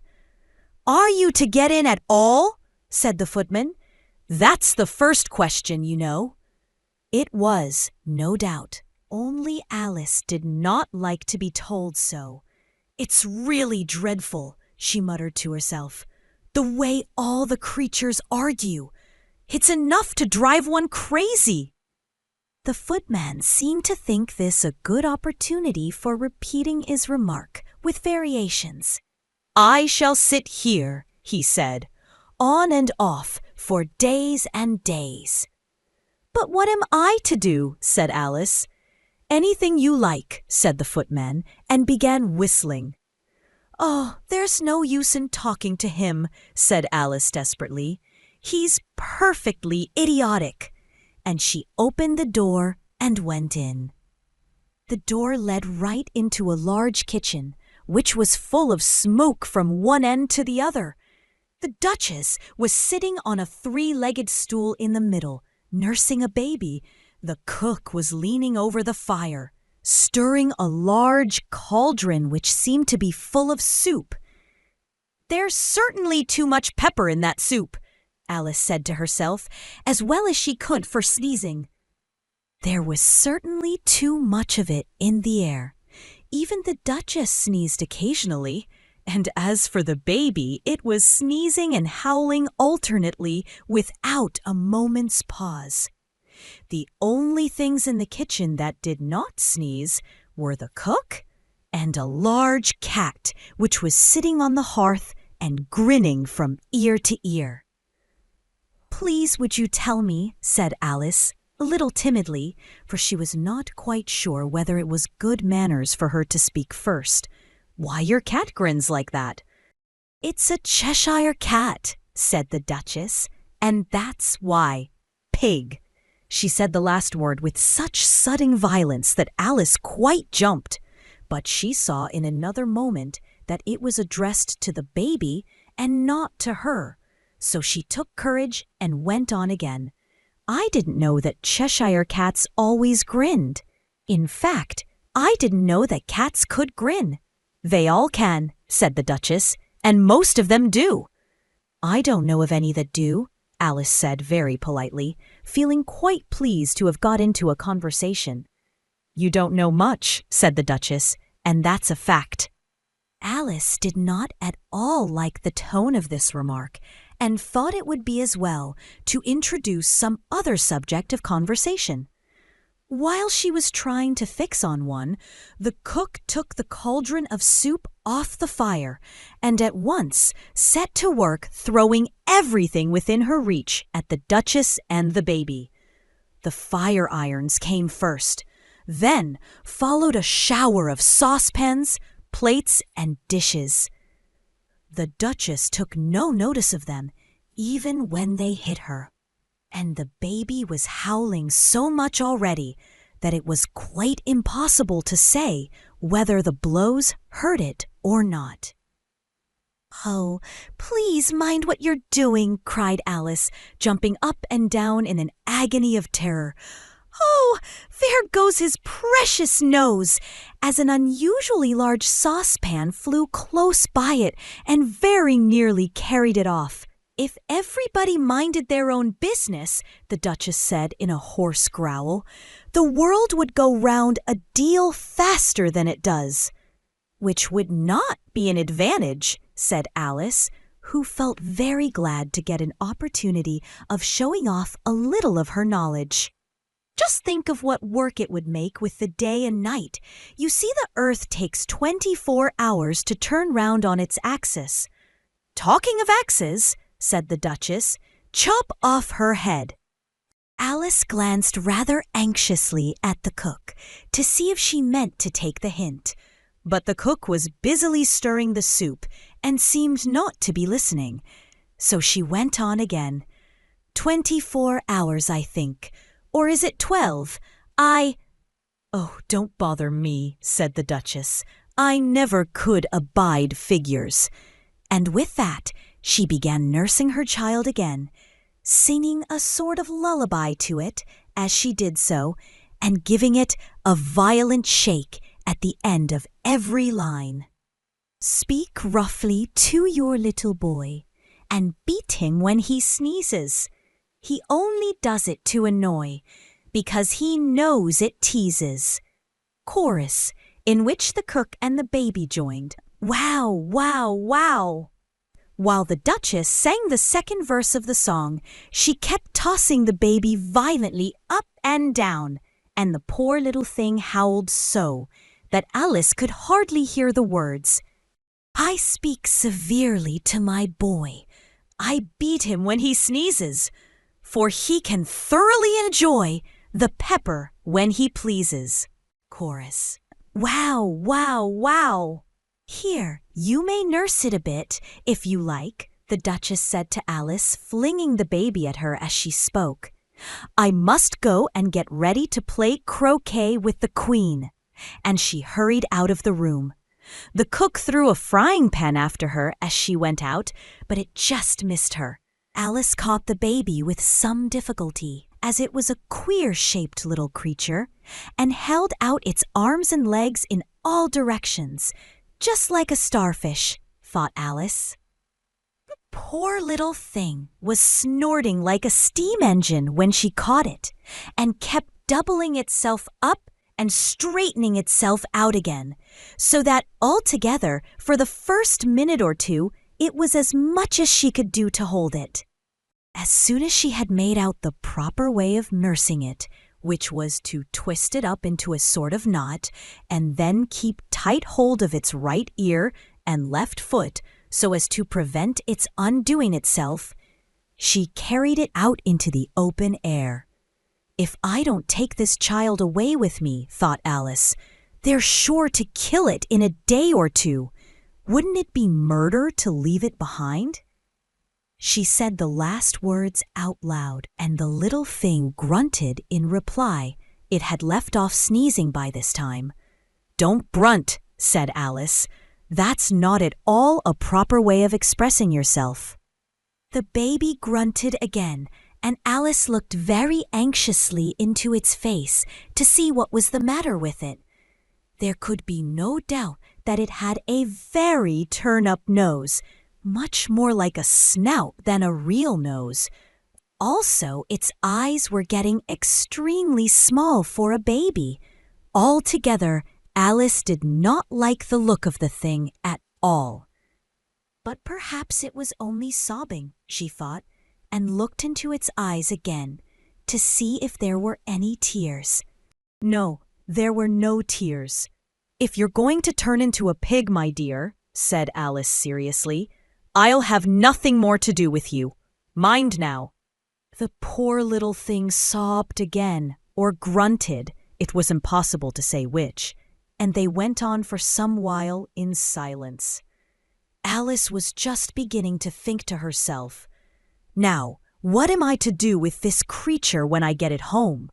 when it grunted again so violently that she looked down into its face in some alarm. This time there could be no mistake about it. It was neither more nor less than a pig, and she felt that it would be quite absurd for her to carry it further. So she set the little creature down and felt quite relieved to see it trot away quietly into the wood. If it had grown up, she said to herself, it would have made a dreadfully ugly child, but it makes rather a handsome pig, I think. And she began thinking over other children she knew, who might do very well as pigs, and was just saying to herself, if one only knew the right way to change them, when she was a little startled by seeing the Cheshire Cat sitting on a bough of a tree a few yards off. The cat only grinned when it saw Alice. It looked good-natured, she thought. Still, it had very long claws and a great many teeth, so she felt that it ought to be treated with respect. "Cheshire Puss," she began, rather timidly, as she did not at all know whether it would like the name. However, it only grinned a little wider. "Come, it's pleased so far," thought Alice, and she went on. "Would you tell me, please, which way I ought to go from here?" "That depends a good deal on where you want to get to," said the cat. "I don't much care where," said Alice. "Then it doesn't matter which way you go," said the cat. "So long as I get somewhere," Alice added as an explanation. "Oh, you're sure to do that," said the cat, "if you only walk long enough." Alice felt that this could not be denied, so she tried another question. "What sort of people live about here?" "In that direction," the cat said, waving its right paw round, "lives a hatter, and in that direction, waving the other paw, lives a March hare. Visit either you like. They're both mad." "But I don't want to go among mad people," Alice remarked. "Oh, you can't help that," said the cat.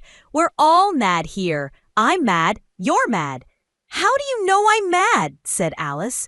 "You must be," said the cat, "or you wouldn't have come here." Alice didn't think that proved it at all. However, she went on, "And how do you know that you're mad?" "To begin with," said the cat, "a dog's not mad. You grant that?" "I suppose so," said Alice.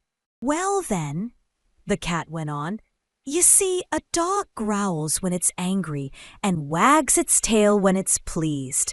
Now, I growl when I'm pleased and wag my tail when I'm angry. Therefore, I'm mad." "I call it purring, not growling," said Alice. "Call it what you like," said the cat. "Do you play croquet with the Queen today?" "I should like it very much," said Alice, "but I haven't been invited yet." "You'll see me there," said the cat, and vanished. Alice was not much surprised at this. She was getting so used to queer things happening. While she was looking at the place where it had been, it suddenly appeared again. "By the by, what became of the baby?" said the cat.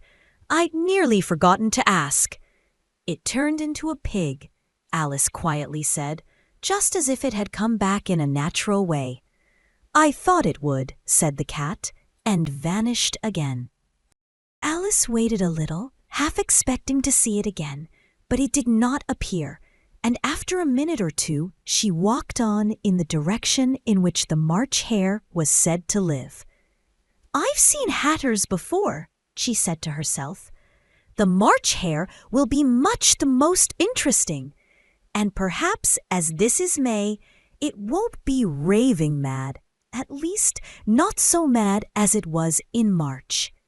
As she said this, she looked up, and there was the cat again, sitting on a branch of a tree. "Did you say pig or fig?" said the cat.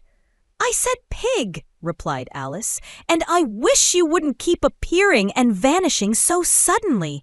You make one quite giddy." "All right," said the cat, and this time it vanished quite slowly, beginning with the end of the tail and ending with the grin, which remained some time after the rest of it had gone. "Well, I've often seen a cat without a grin," thought Alice, "but a grin without a cat? It's the most curious thing I ever seen in my life." She had not gone much farther before she came in sight of the house of the March hare. She thought it must be the right house, because the chimneys were shaped like ears, and the roof was thatched with fur. It was so large a house that she did not like to go nearer till she had nibbled some more of the left-hand bit of mushroom and raised herself to about 2 feet high. Even then, she walked up towards it rather timidly, saying to herself, "Suppose it should be raving mad after all. I almost wish I'd gone to see the Hatter instead." There was a table set out under a tree in front of the house, and the March Hare and the Hatter were having tea at it. A dormouse was sitting between them, fast asleep, and the other two were using it as a cushion, resting their elbows on it, and talking over its head. Very uncomfortable for the dormouse, thought Alice, only, as it's asleep, I suppose it doesn't mind. The table was a large one, but the three were all crowded together at one corner of it. "No room! No room!" they cried out when they saw Alice coming.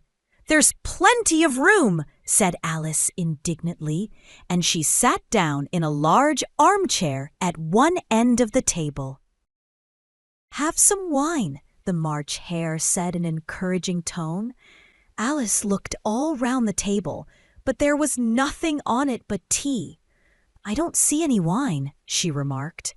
"There isn't any," said the March Hare. "Then it wasn't very civil of you to offer it," said Alice angrily. "It wasn't very civil of you to sit down without being invited," said the March Hare. "I didn't know it was your table," said Alice. "It's laid for a great many more than 3. "Your hair wants cutting," said the Hatter. He had been looking at Alice for some time with great curiosity, and this was his first speech. "You should learn not to make personal remarks," Alice said with some severity. "It's very rude." The Hatter opened his eyes very wide on hearing this, but all he said was, "Why is a raven like a writing desk?" "Come, we shall have some fun now," thought Alice. "I'm glad they've begun asking riddles. I believe I can guess that," she added aloud. "Do you mean that you think you can find out the answer to it?" said the March Hare. "Exactly so," said Alice. "Then you should say what you mean," the March Hare went on. "I do," Alice hastily replied. At least I mean what I'll say. That's the same thing, you know." "Not the same thing a bit," said the Hatter. "You might just as well say that I see what I eat is the same thing as I eat what I see. You might just as well say," added the March Hare, "that I like what I get is the same thing as I get what I like. You might just as well say," added the Dormouse, who seemed to be talking in his sleep, "that I breathe when I sleep is the same thing as I sleep when I breathe." "It is the same thing with you," said the Hatter, and here the conversation dropped, and the party sat silent for a minute, while Alice thought over all she could remember about ravens and writing desks, which wasn't much. The Hatter was the first to break the silence. "What day of the month is it?" he said, turning to Alice. He had taken his watch out of his pocket and was looking at it uneasily, shaking it every now and then and holding it to his ear. Alice considered a little and then said, "The 4th. "2 days wrong," sighed the Hatter. "I told you butter wouldn't suit the works," he added, looking angrily at the March Hare. "It was the best butter," the March Hare meekly replied. "Yes, but some crumbs must have got in as well," the Hatter grumbled. "You shouldn't have put it in with the bread knife." The March Hare took the watch and looked at it gloomily. Then he dipped it into his cup of tea and looked at it again. But he could think of nothing better to say than his first remark. "It was the best butter, you know." Alice had been looking over his shoulder with some curiosity. "What a funny watch," she remarked. "It tells the day of the month and doesn't tell what o'clock it is." "Why should it?" muttered the Hatter. "Does your watch tell you what year it is?"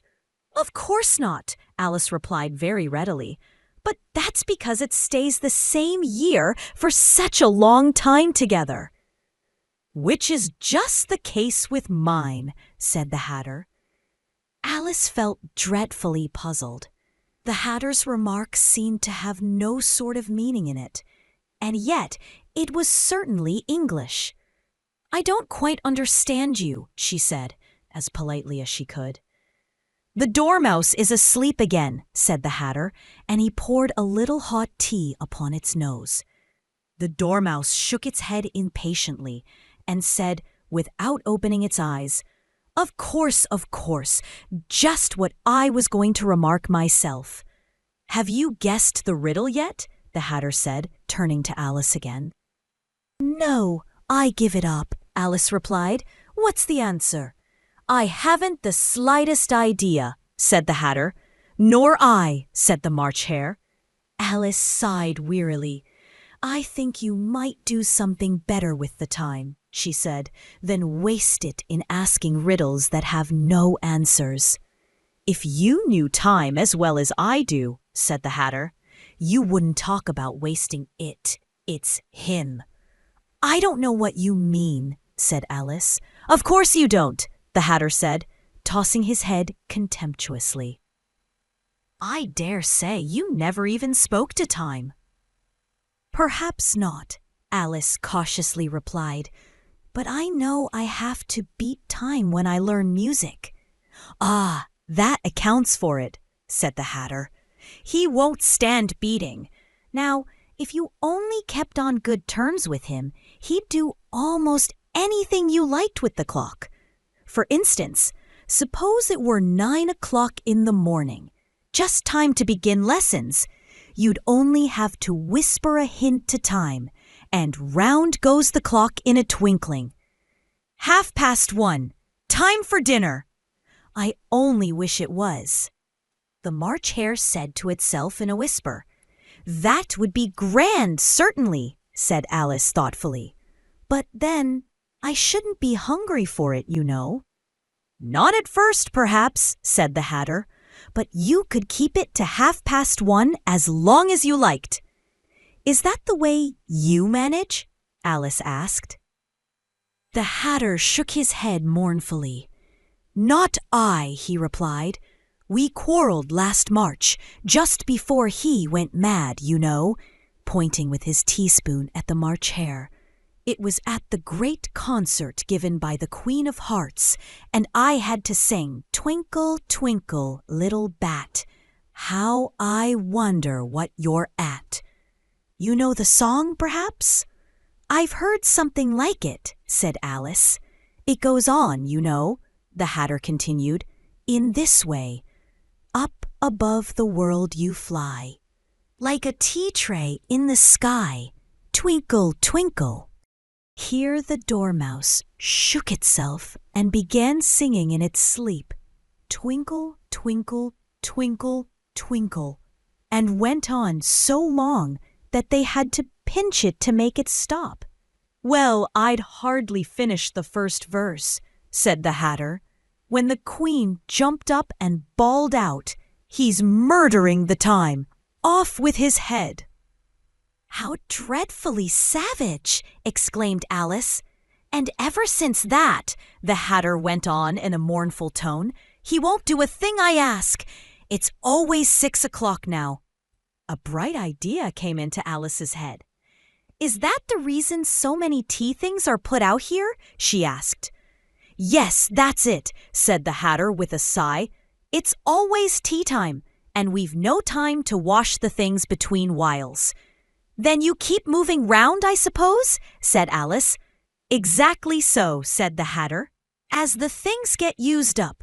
"But what happens when you come to the beginning again?" Alice ventured to ask.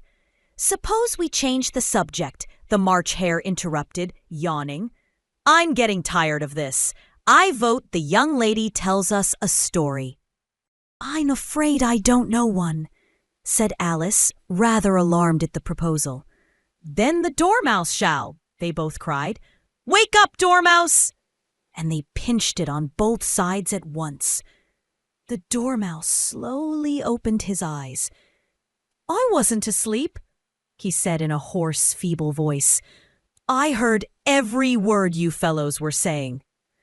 "Tell us a story," said the March Hare.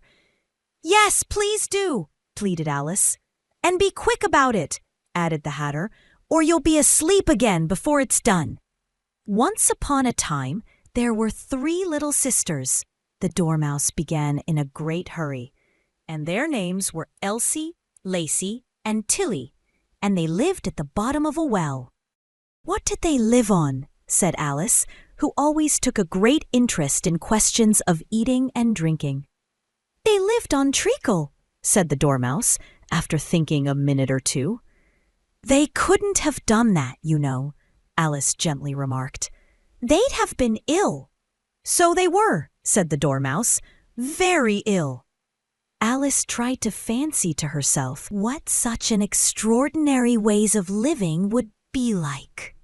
But it puzzled her too much, so she went on. But why did they live at the bottom of a well? Take some more tea, the March Hare said to Alice. Very earnestly. I've had nothing yet, Alice replied in an offended tone, so I can't take more. You mean you can't take less, said the Hatter. It's very easy to take more than nothing. Nobody asked your opinion, said Alice. Who's making personal remarks now? The Hatter asked triumphantly. Alice did not quite know what to say to this, so she helped herself to some tea and bread and butter, and then turned to the Dormouse and repeated her question. Why did they live at the bottom of a well? The Dormouse again took a minute or two to think about it, and then said, It was a treacle well. There's no such thing.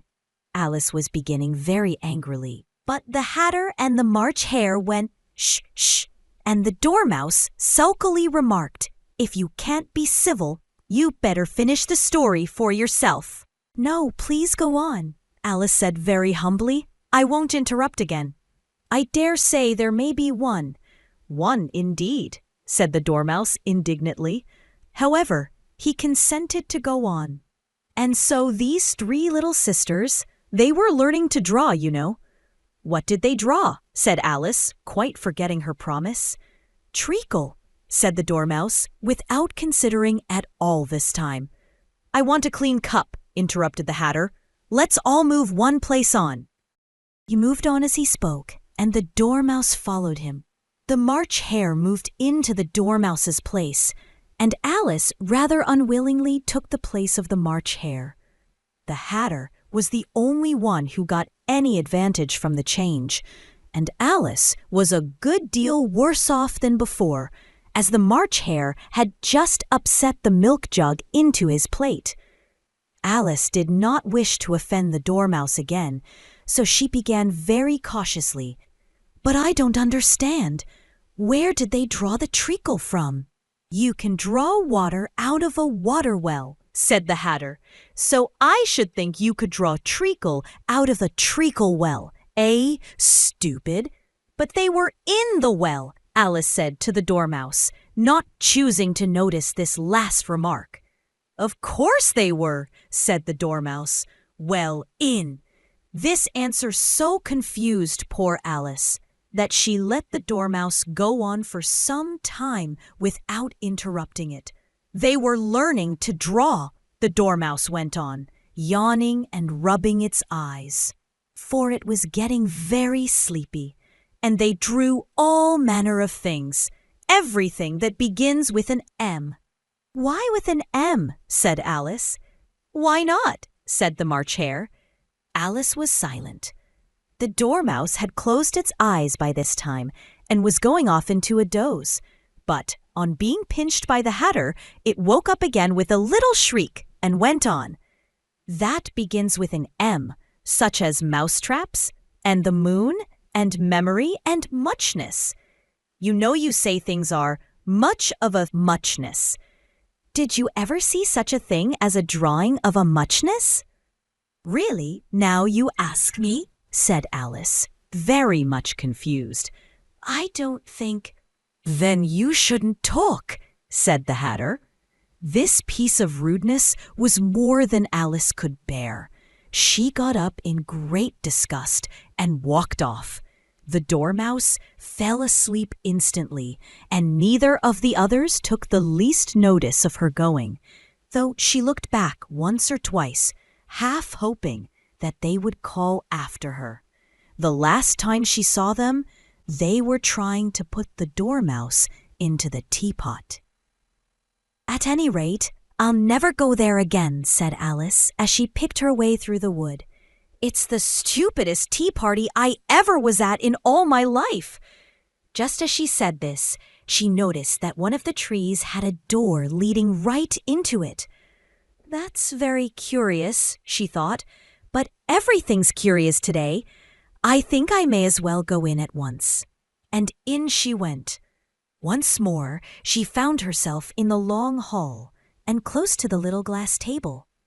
"Now, I'll manage better this time," she said to herself, and began by taking the little golden key and unlocking the door that led into the garden. Then she went to work nibbling at the mushroom. She had kept a piece of it in her pocket, till she was about a foot high. Then she walked down the little passage. And then she found herself at last in the beautiful garden, among the bright flower beds and the cool fountains. A large rose tree stood near the entrance of the garden. The roses growing on it were white, but there were 3 gardeners at it, busily painting them red. Alice thought this a very curious thing, and she went nearer to watch them. And just as she came up to them, she heard one of them say, "Look out now, 5! Don't go splashing paint over me like that." "I couldn't help it," said 5 in a sulky tone. 7 jogged my elbow. On which 7 looked up and said, "That's right, 5. Always lay the blame on others." "You'd better not talk," said 5. "I heard the Queen say only yesterday you deserve to be beheaded." "What for?" said the one who had spoken first. "That's none of your business, too," said 7. "Yes, it is his business," said 5, "and I'll tell him. It was for bringing the cook tulip roots instead of onions." 7 flung down his brush and had just begun, well, of all the unjust things, when his eye chanced to fall upon Alice as she stood watching them, and he checked himself suddenly. The others looked round also, and all of them bowed low. "Would you tell me," said Alice, a little timidly, "why you are painting those roses?" 5 and 7 said nothing, but looked at 2. 2 began in a low voice. "Why, the fact is, you see, miss, this here ought to have been a red rose tree, and we put a white one in by mistake. And if the Queen was to find it out, we should all have our heads cut off, you know. So you see, miss, we're doing our best afore she comes to—" At this moment, 5, who had been anxiously looking across the garden, called out, "The Queen! The Queen!"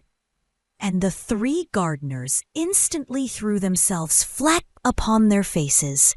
There was a sound of many footsteps, and Alice looked round, eager to see the Queen.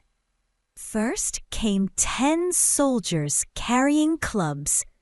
These were all shaped like the 3 gardeners, oblong and flat, with their hands and feet at the corners. Next, the 10 courtiers.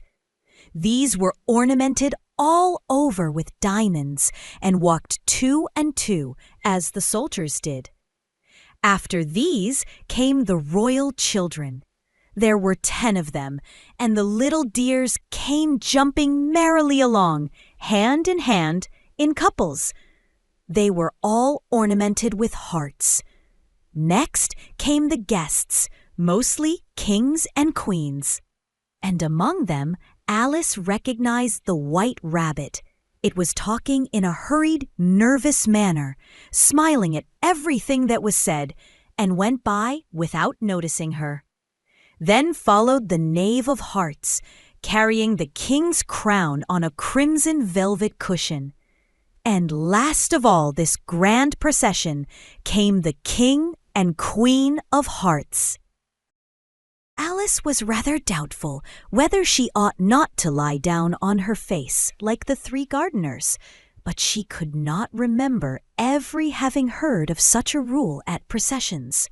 And besides, what would be the use of a procession, thought she, if people had all to lie down upon their faces so that they couldn't see it? So she stood still where she was and waited. When the procession came opposite to Alice, they all stopped and looked at her. And the Queen said severely, "Who is this?" She said it to the Knave of Hearts, who only bowed and smiled in reply. "Idiot," said the Queen, tossing her head impatiently, and turning to Alice, she went on, "What's your name, child?" "My name is Alice, so please your Majesty," said Alice very politely, but she added to herself, "Why, they're only a pack of cards after all. I needn't be afraid of them." "And who are these?" said the Queen, pointing to the three gardeners who were lying round the rose tree. For you see, as they were lying on their faces, and the pattern on their backs was the same as the rest of the pack, she could not tell whether they were gardeners, or soldiers, or courtiers, or three of her own children. "How should I know?" said Alice, surprised at her own courage. "It's no business of mine." The Queen turned crimson with fury, and after glaring at her for a moment like a wild beast, screamed, "Off with her head! Off!" "Nonsense," said Alice very loudly and decidedly, and the Queen was silent. The King laid his hand upon her arm and timidly said, "Consider, my dear, she is only a child." The Queen turned angrily away from him and said to the Knave, "Turn them over." The Knave did so, very carefully, with one foot. "Get up," said the Queen, in a shrill, loud voice, and the three gardeners instantly jumped up and began bowing to the King, the Queen, the royal children, and everybody else. "Leave off that!" screamed the Queen. "You make me giddy." And then, turning to the rose tree, she went on, "What have you been doing here?" "May it please your Majesty," said two, in a very humble tone, going down on one knee as he spoke. "We were trying—" "I see," said the Queen, who had meanwhile been examining the roses. "Off with their heads!" And the procession moved on, three of the soldiers remaining behind to execute the unfortunate gardeners, who ran to Alice for protection. "You shan't be beheaded," said Alice, and she put them into a large flower pot that stood near. The three soldiers wandered about for a minute or two, looking for them, and then quietly marched off after the others. "Are their heads off?" shouted the Queen. "Their heads are gone, if it please your Majesty," the soldiers shouted in reply. "That's right," shouted the Queen. "Can you play croquet?" The soldiers were silent and looked at Alice, as the question was evidently meant for her. "Yes," shouted Alice. "Come on, then," roared the Queen, and Alice joined the procession, wondering very much what would happen next. It's a very fine day," said a timid voice at her side. She was walking by the White Rabbit, who was peeping anxiously into her face. "Very," said Alice. "Where's the Duchess?" "Hush, hush," said the Rabbit in a low, hurried tone. He looked anxiously over his shoulder as he spoke, and then raised himself upon tiptoe, put his mouth close to her ear, and whispered, "She's under sentence of execution." "What for?" said Alice. "Did you say what a pity?" the Rabbit asked. "No, I didn't," said Alice. "I don't think it's at all a pity. I said, what for?" "She boxed the Queen's ears," the Rabbit began. Alice gave a little scream of laughter. "Oh, hush!" the rabbit whispered in a frightened tone. "The queen will hear you. You see, she came rather late, and the queen said—" "Get to your places!" shouted the queen in a voice of thunder, and people began running about in all directions, tumbling up against each other. However, they got settled down in a minute or two, and the game began. Alice thought she had never seen such a curious croquet ground in her life. It was all ridges and furrows. The balls were live hedgehogs, the mallets live flamingos, and the soldiers had to double themselves up and to stand on their hands and feet to make the arches. The chief difficulty Alice found at first was in managing her flamingo. She succeeded in getting its body tucked away, comfortably enough, under her arm, with its legs hanging down. But generally, just as she had got its neck nicely straightened out and was going to give the hedgehog a blow with its head, it would twist itself round and look up in her face with such a puzzled expression that she could not help bursting out laughing. And when she had got its head down and was going to begin again, it was very provoking to find that the hedgehog had unrolled itself and was in the act of crawling away. Besides all this, there was generally a ridge or furrow in the way wherever she wanted to send the hedgehog to. And as the doubled-up soldiers were always getting up and walking off to other parts of the ground, Alice soon came to the conclusion that it was a very difficult game indeed. The players all played at once, without waiting for turns, quarreling all the while and fighting for the hedgehogs.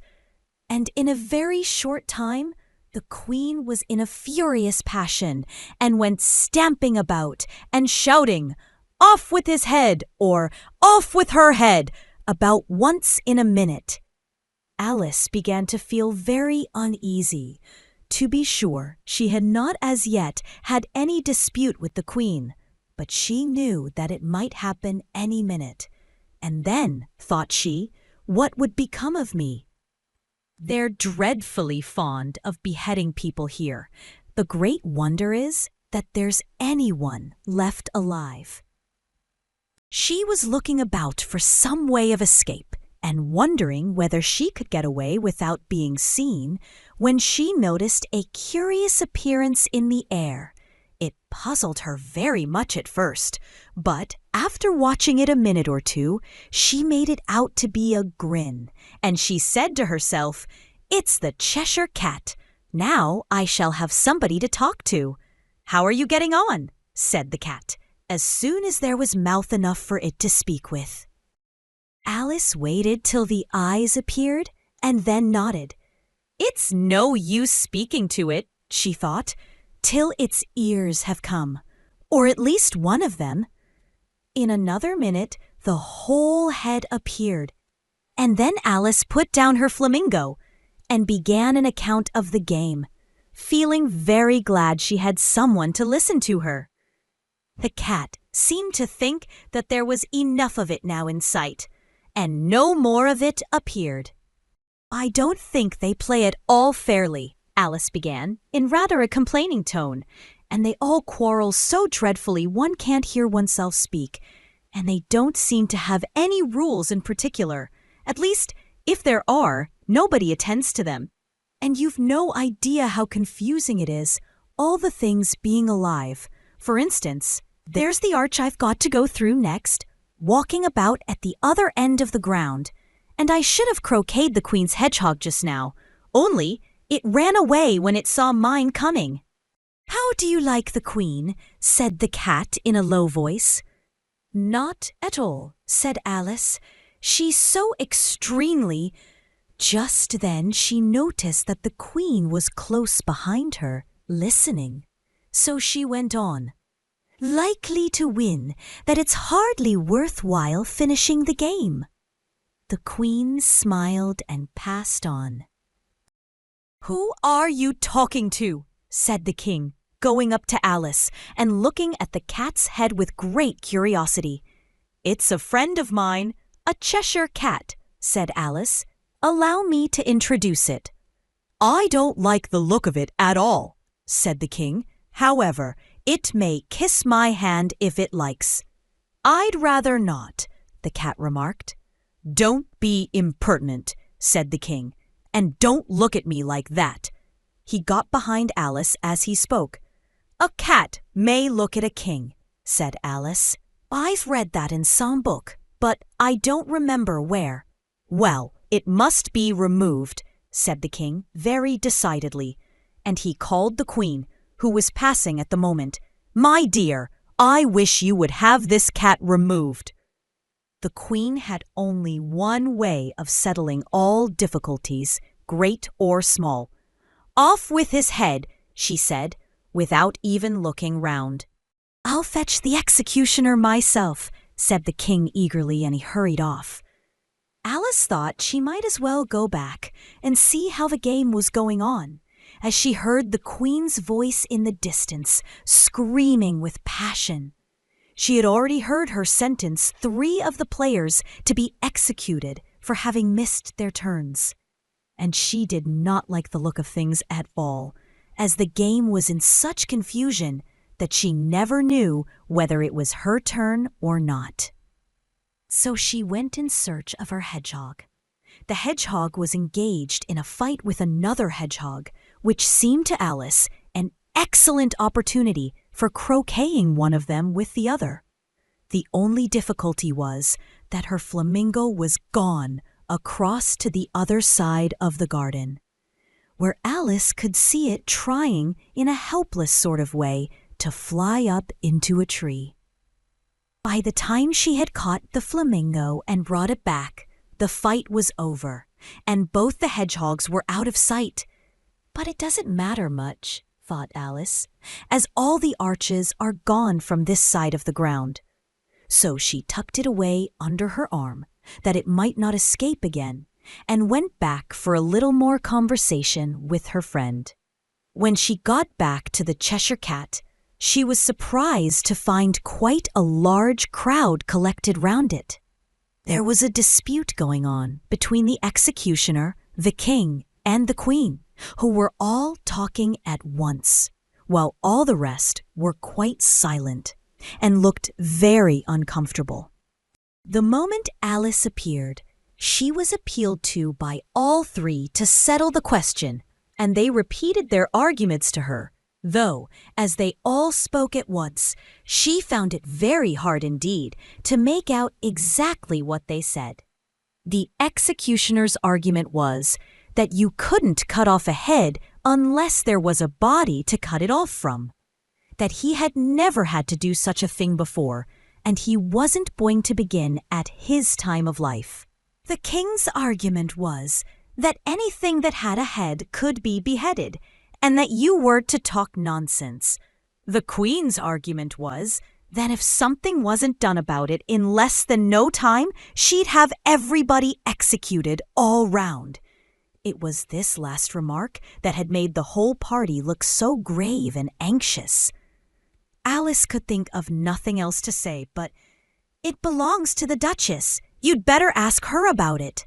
"She's in prison," the queen said to the executioner. "Fetch her here." And the executioner went off like an arrow. The cat's head began fading away the moment he was gone, and by the time he had come back with the Duchess, it had entirely disappeared.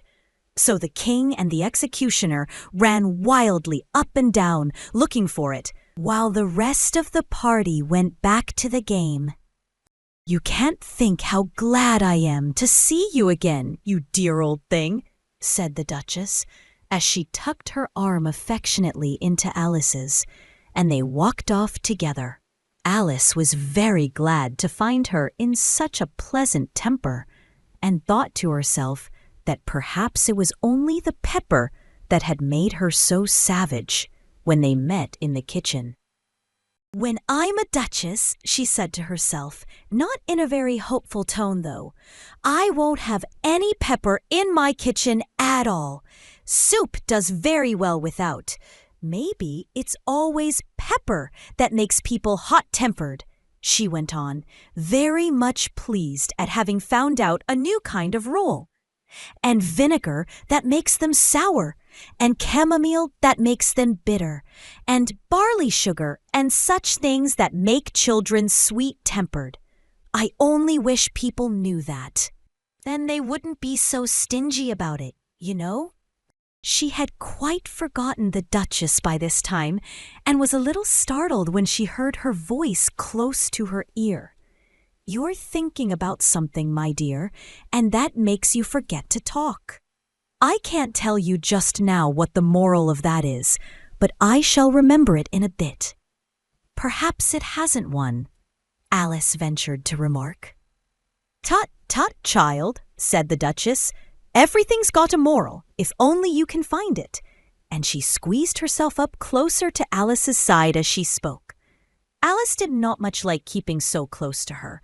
First, because the Duchess was very ugly, and secondly, because she was exactly the right height to rest her chin upon Alice's shoulder, and it was an uncomfortably sharp chin.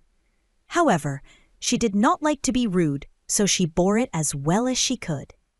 The game's going on rather better now, she said, by way of peeping up the conversation a little. 'Tis so, said the Duchess, and the moral of that is, oh, 'tis love that makes the world go round. Somebody said, Alice whispered, that it's done by everybody minding their own business.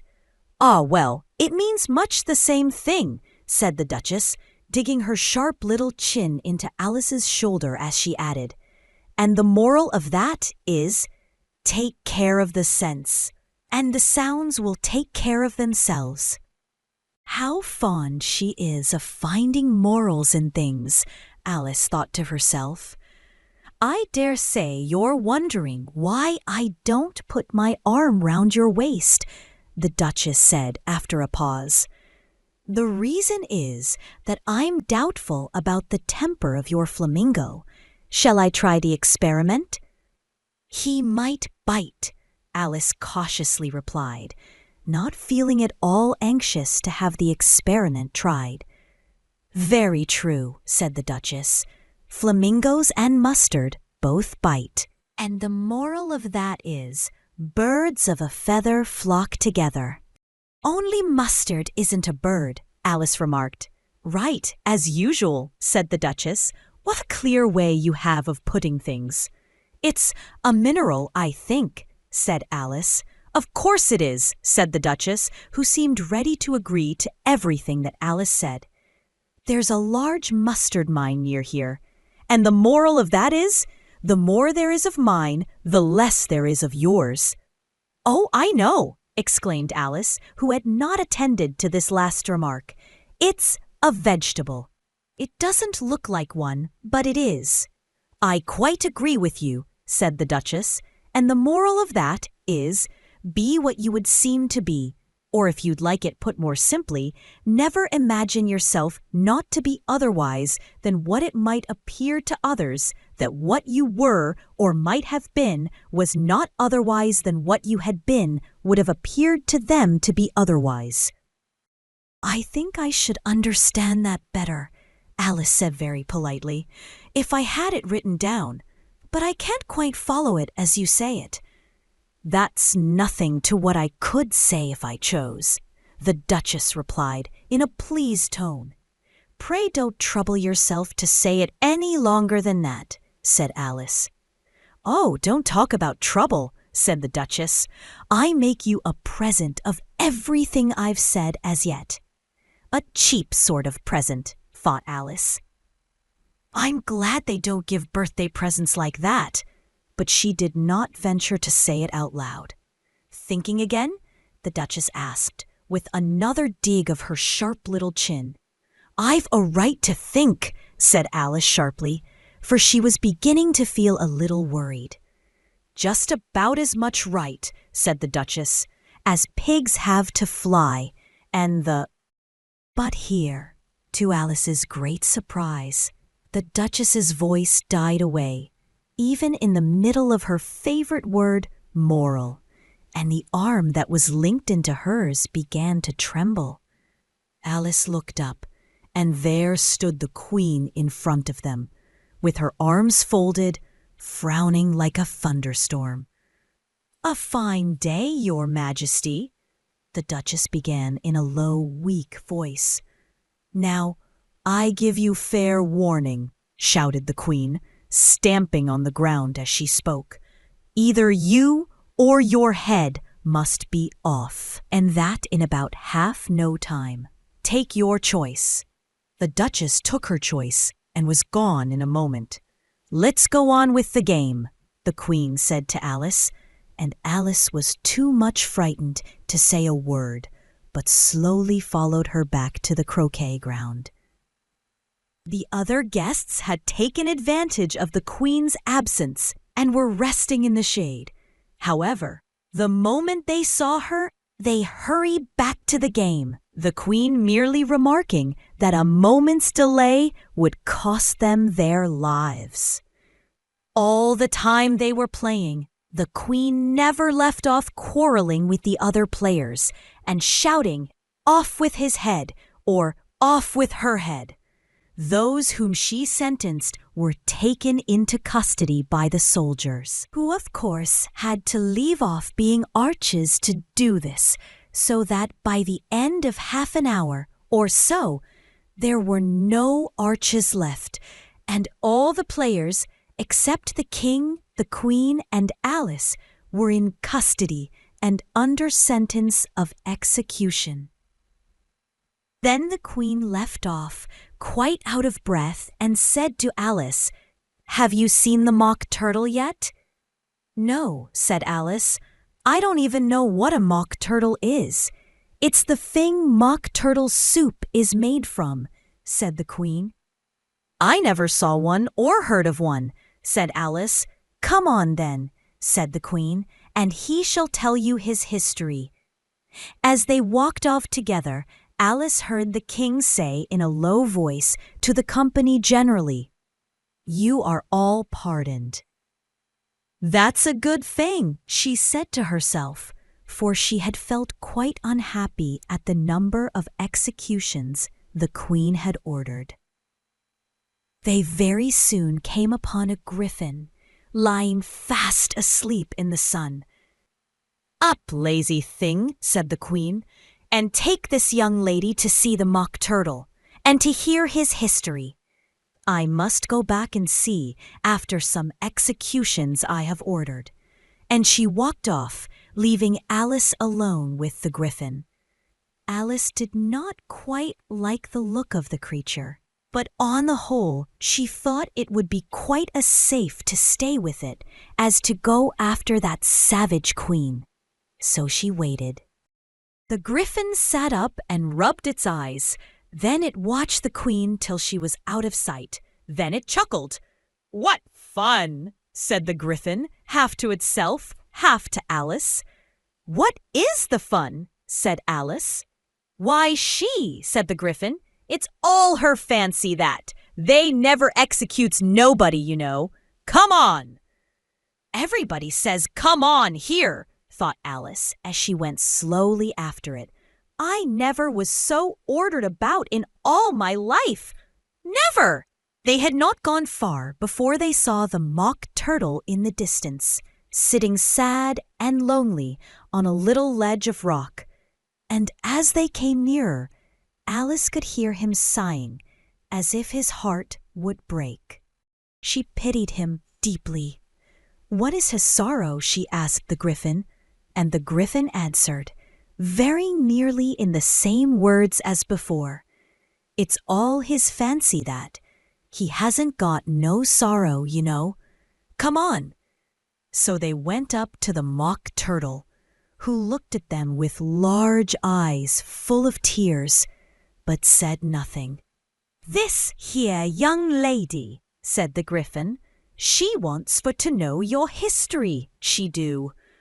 "I'll tell it her," said the mock turtle in a deep, hollow tone. "Sit down, both of you, and don't speak a word till I've finished." So they sat down, and nobody spoke for some minutes. Alice thought to herself, I don't see how he can ever finish if he doesn't begin." But she waited patiently. "Once," said the Mock Turtle, at last, with a deep sigh, "I was a real turtle." These words were followed by a very long silence, broken only by an occasional exclamation of "Huh!" from the Griffin, and the constant heavy sobbing of the Mock Turtle. Alice was very nearly getting up and saying, "Thank you, sir, for your interesting story." But she could not help thinking there must be more to come, so she sat still and said nothing. "When we were little," the Mock Turtle went on at last, more calmly, though still sobbing a little now and then, "we went to school in the sea. The master was an old turtle. We used to call him Tortoise." "Why did you call him Tortoise if he wasn't one?" Alice asked. "We called him Tortoise because he taught us," said the Mock Turtle angrily. "Really, you are very dull. You ought to be ashamed of yourself for asking such a simple question," added the Griffin. And then they both sat silent and looked at poor Alice, who felt ready to sink into the earth. At last the Griffin said to the Mock Turtle, "Drive on, old fellow. Don't be all day about it." And he went on in these words, "Yes, we went to school in the sea, though you mayn't believe it." "I never said I didn't," interrupted Alice. "You did," said the Mock Turtle. "Hold your tongue," added the Griffin before Alice could speak again. The Mock Turtle went on, "We had the best of educations. In fact, we went to school every day." "I've been to a day school too," said Alice. "You needn't be so proud as all that." "With extras?" asked the Mock Turtle a little anxiously. "Yes," said Alice. "We learned French and music." "And washing?" said the Mock Turtle. "Certainly not," said Alice indignantly. "Ah, then yours wasn't a really good school," said the Mock Turtle in a tone of great relief. Now at ours, they had at the end of the bill French, music, and washing, extra. "You couldn't have wanted it much," said Alice, living at the bottom of the sea. "I couldn't afford to learn it," said the Mock Turtle with a sigh. "I only took the regular course." "What was that?" inquired Alice. "Reeling and writhing, of course, to begin with," the Mock Turtle replied. "And then the different branches of arithmetic: ambition, distraction, uglification, and derision." "I never heard of uglification," Alice ventured to say. "What is it?" The Griffin lifted up both its paws in surprise.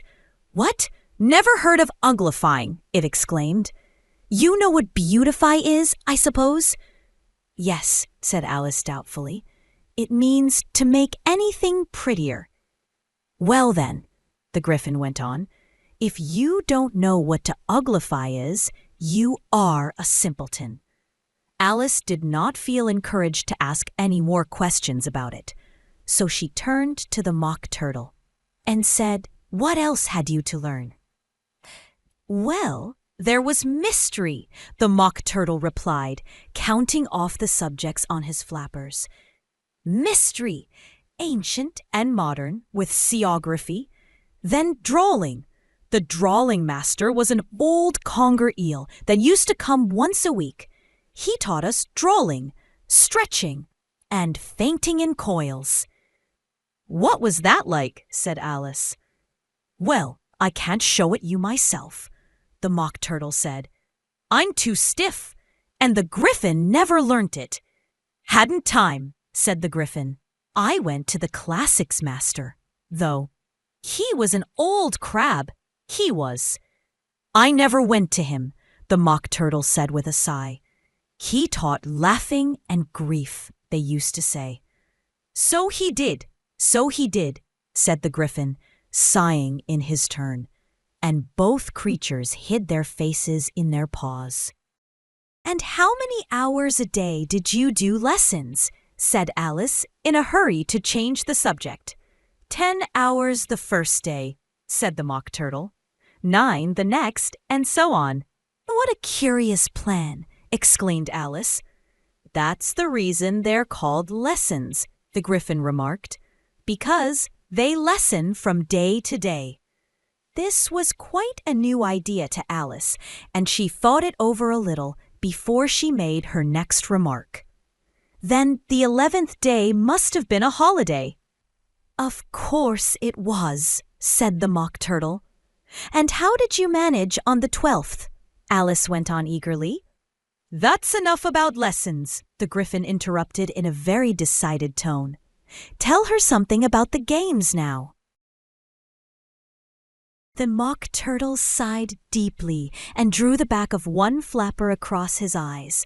He looked at Alice and tried to speak, but for a minute or two, sobs choked his voice. Same as if he had a bone in his throat, said the Gryphon, and it set to work shaking him and punching him in the back. At last the Mock Turtle recovered his voice and, with tears running down his cheeks, he went on again. You may not have lived much under the sea. I haven't, said Alice. Perhaps you were never even introduced to a lobster. Alice began to say, I once tasted, but checked herself hastily and said, no, never. So you can have no idea what a delightful thing a lobster quadrille is. No, indeed, said Alice. What sort of a dance is it? Why, said the Gryphon, you first form into a line along the seashore.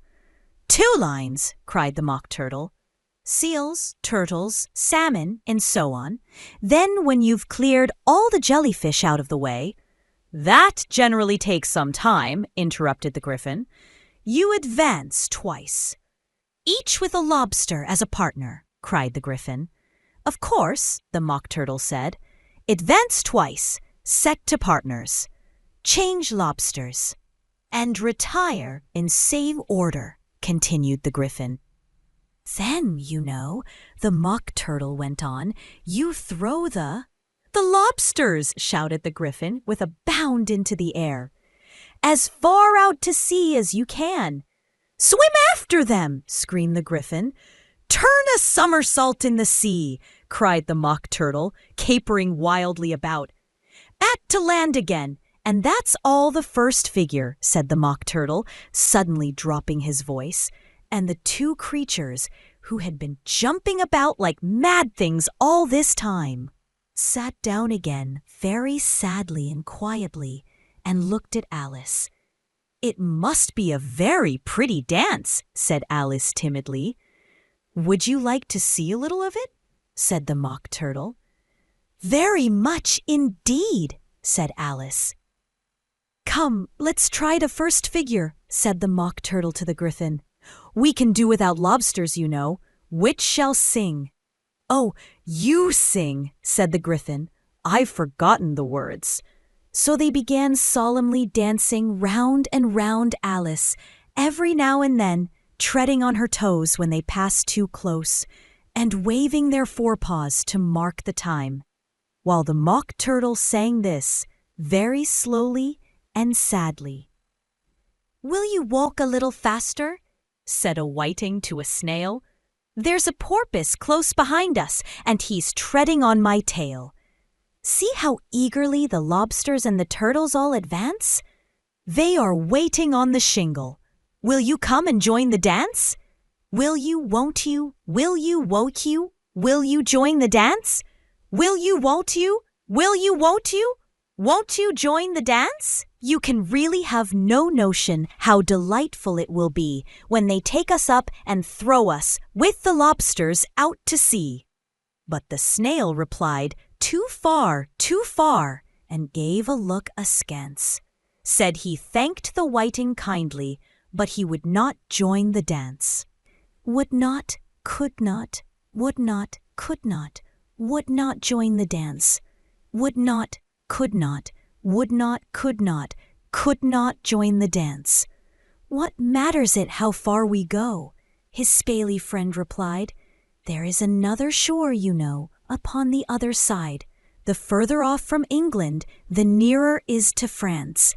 Then turn not pale, beloved snail, but come and join the dance. Will you? Won't you? Will you? Won't you? Will you join the dance?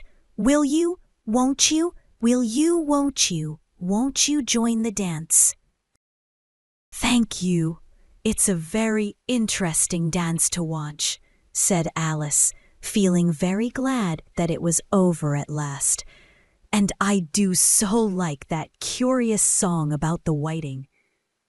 Oh, as to the whiting, said the Mock Turtle, you've seen them, of course. Yes, said Alice, I've often seen them at Din. She checked herself hastily. I don't know where Din may be, said the Mock Turtle, but if you've seen them so often, of course you know what they're like. I believe so. Alice replied thoughtfully. They have their tails in their mouths, and they're all over crumbs. You're wrong about the crumbs, said the Mock Turtle. Crumbs would all wash off in the sea. But they have their tails in their mouths, and the reason is— Here the Mock Turtle yawned and shut his eyes. Tell her about the reason and all that, he said to the Griffin. The reason is, said the Griffin, that they would go with the lobsters to the dance. So they got thrown out to sea. So they had to fall a long way. So they got their tails fast in their mouths. So they couldn't get them out again. That's all. Thank you, said Alice. It's very interesting. I never knew so much about a whiting before. I can tell you more than that, if you like, said the Griffin. Do you know why it's called a whiting? I never thought about it, said Alice. Why? It does the boots and shoes, the Griffin replied very solemnly. Alice was thoroughly puzzled. Does the boots and shoes? She repeated in a wondering tone. Why, what are your shoes done with? Said the Griffin. I mean, what makes them so shiny? Alice looked down at them and considered a little before she gave her answer. They're done with blacking, I believe.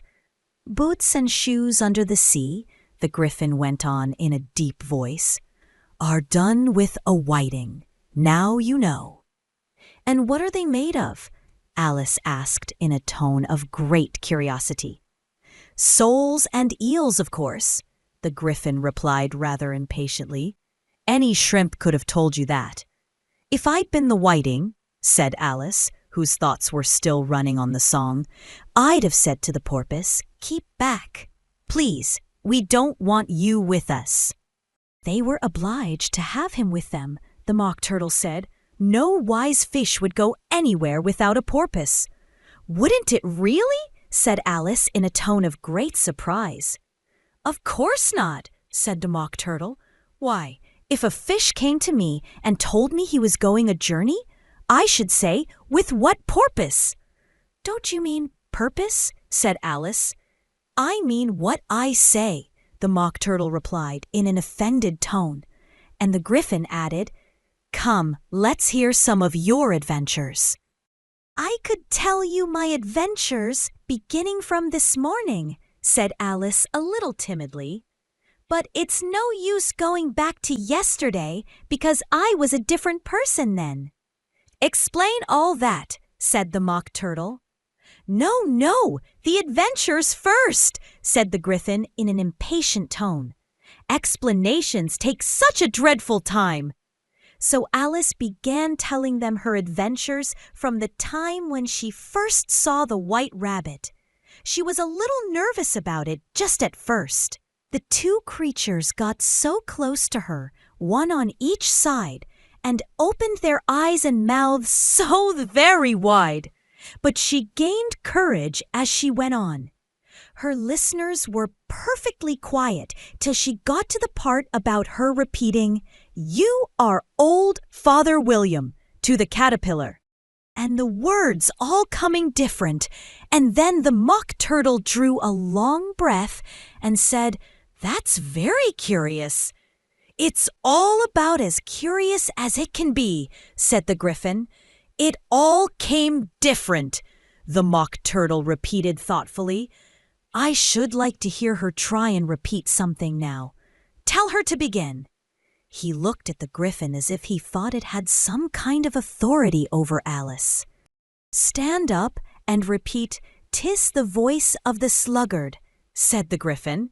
"How the creatures order one about and make one repeat lessons," thought Alice. "I might as well be at school at once." However, she got up and began to repeat it, but her head was so full of the lobster quadrille that she hardly knew what she was saying. And the words came very queer indeed. "'Tis the voice of the lobster. I heard him declare, 'You have baked me too brown. I must sugar my hair.' As a duck with its eyelids, so he with his nose trims his belt and his buttons and turns out his toes." Later editions continued as follows. "When the sands are all dry, he is gay as a lark, and will talk in contemptuous tones of the shark. But when the tide rises and sharks are around, his voice has a timid and tremulous sound."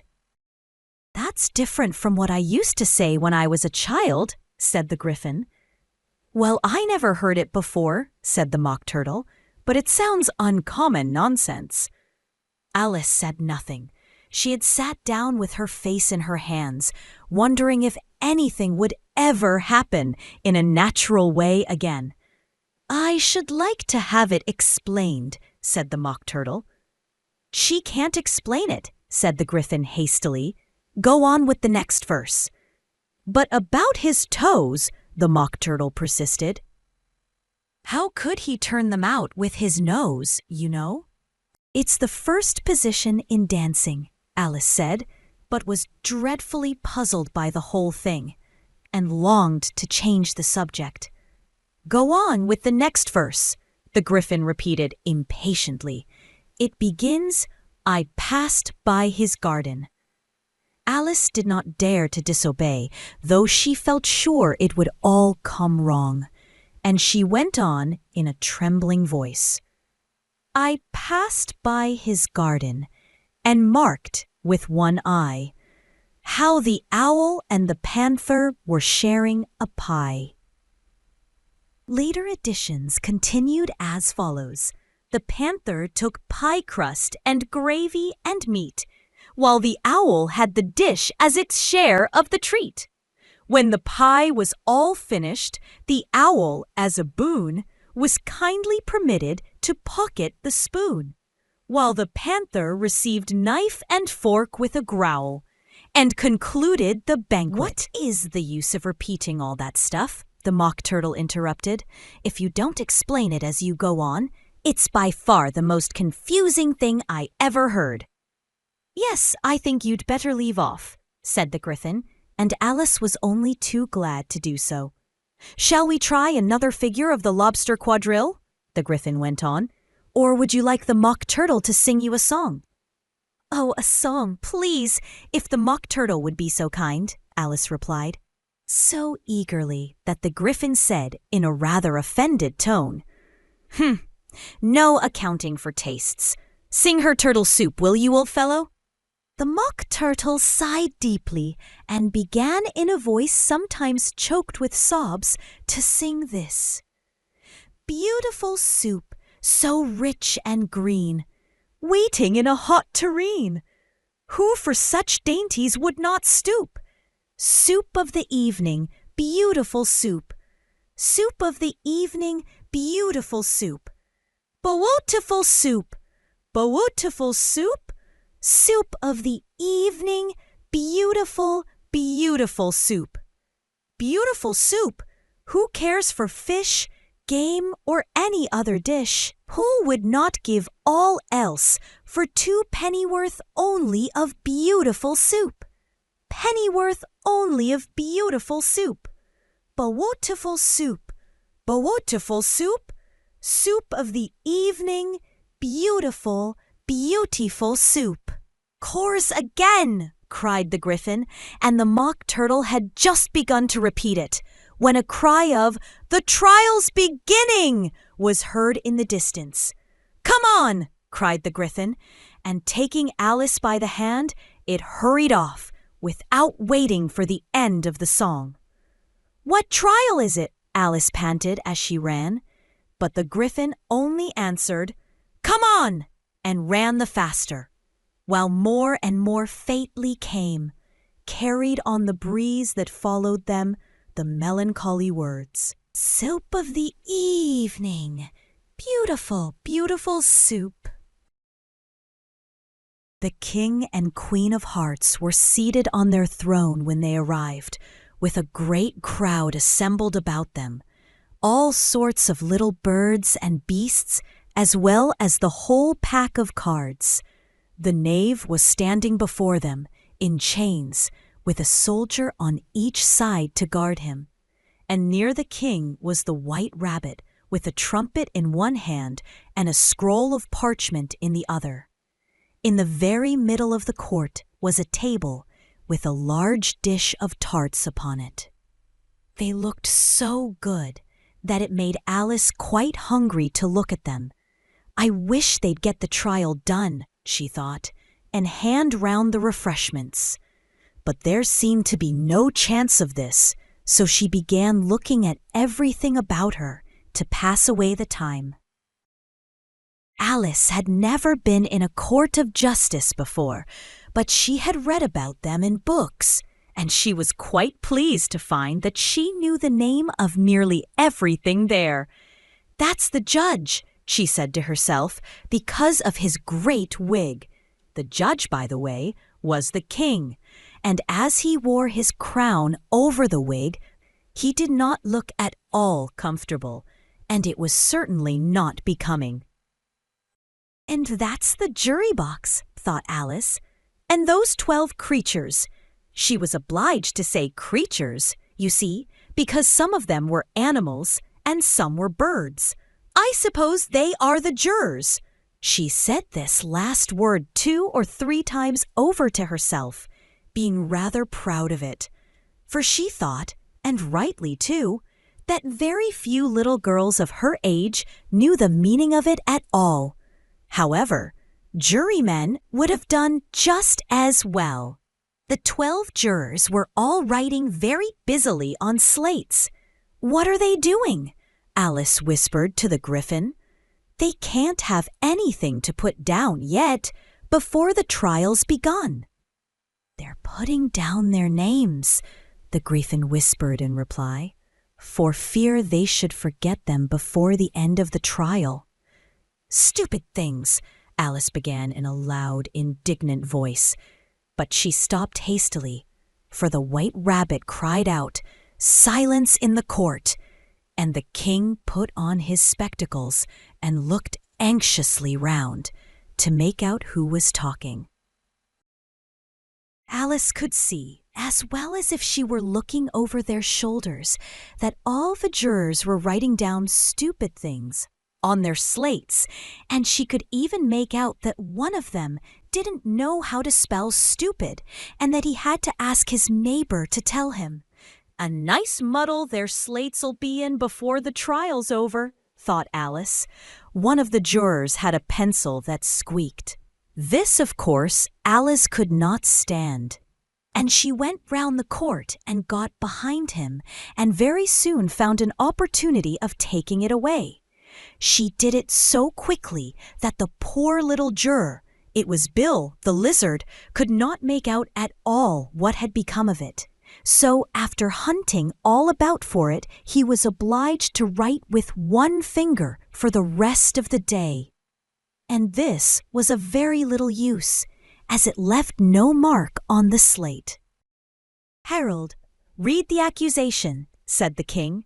On this the white rabbit blew 3 blasts on the trumpet, and then unrolled the parchment scroll and read as follows. "The Queen of Hearts, she made some tarts, all on a summer day. The Knave of Hearts, he stole those tarts, and took them quite away." "Consider your verdict," the king said to the jury. "Not yet, not yet," the rabbit hastily interrupted. "There's a great deal to come before that. Call the first witness," said the king. And the white rabbit blew 3 blasts on the trumpet and called out, "First witness." The first witness was the Hatter. He came in with a teacup in one hand and a piece of bread and butter in the other. "I beg pardon, Your Majesty," he began, "for bringing these in, but I hadn't quite finished my tea when I was sent for." "You ought to have finished," said the king. "When did you begin?" The Hatter looked at the March Hare, who had followed him into the court, arm in arm with the Dormouse. 14th of March, I think it was," he said. 15th, said the March Hare. 16th, added the Dormouse. "Write that down," the king said to the jury. And the jury eagerly wrote down all 3 dates on their slates, and then added them up and reduced the answer to shillings and pence. "Take off your hat," the king said to the Hatter. "It isn't mine," said the Hatter. "Stolen!" the king exclaimed, turning to the jury, who instantly made a memorandum of the fact. "I keep them to sell," the Hatter added as an explanation. "I've none of my own. I'm a Hatter." Here the queen put on her spectacles and began staring at the Hatter, who turned pale and fidgeted.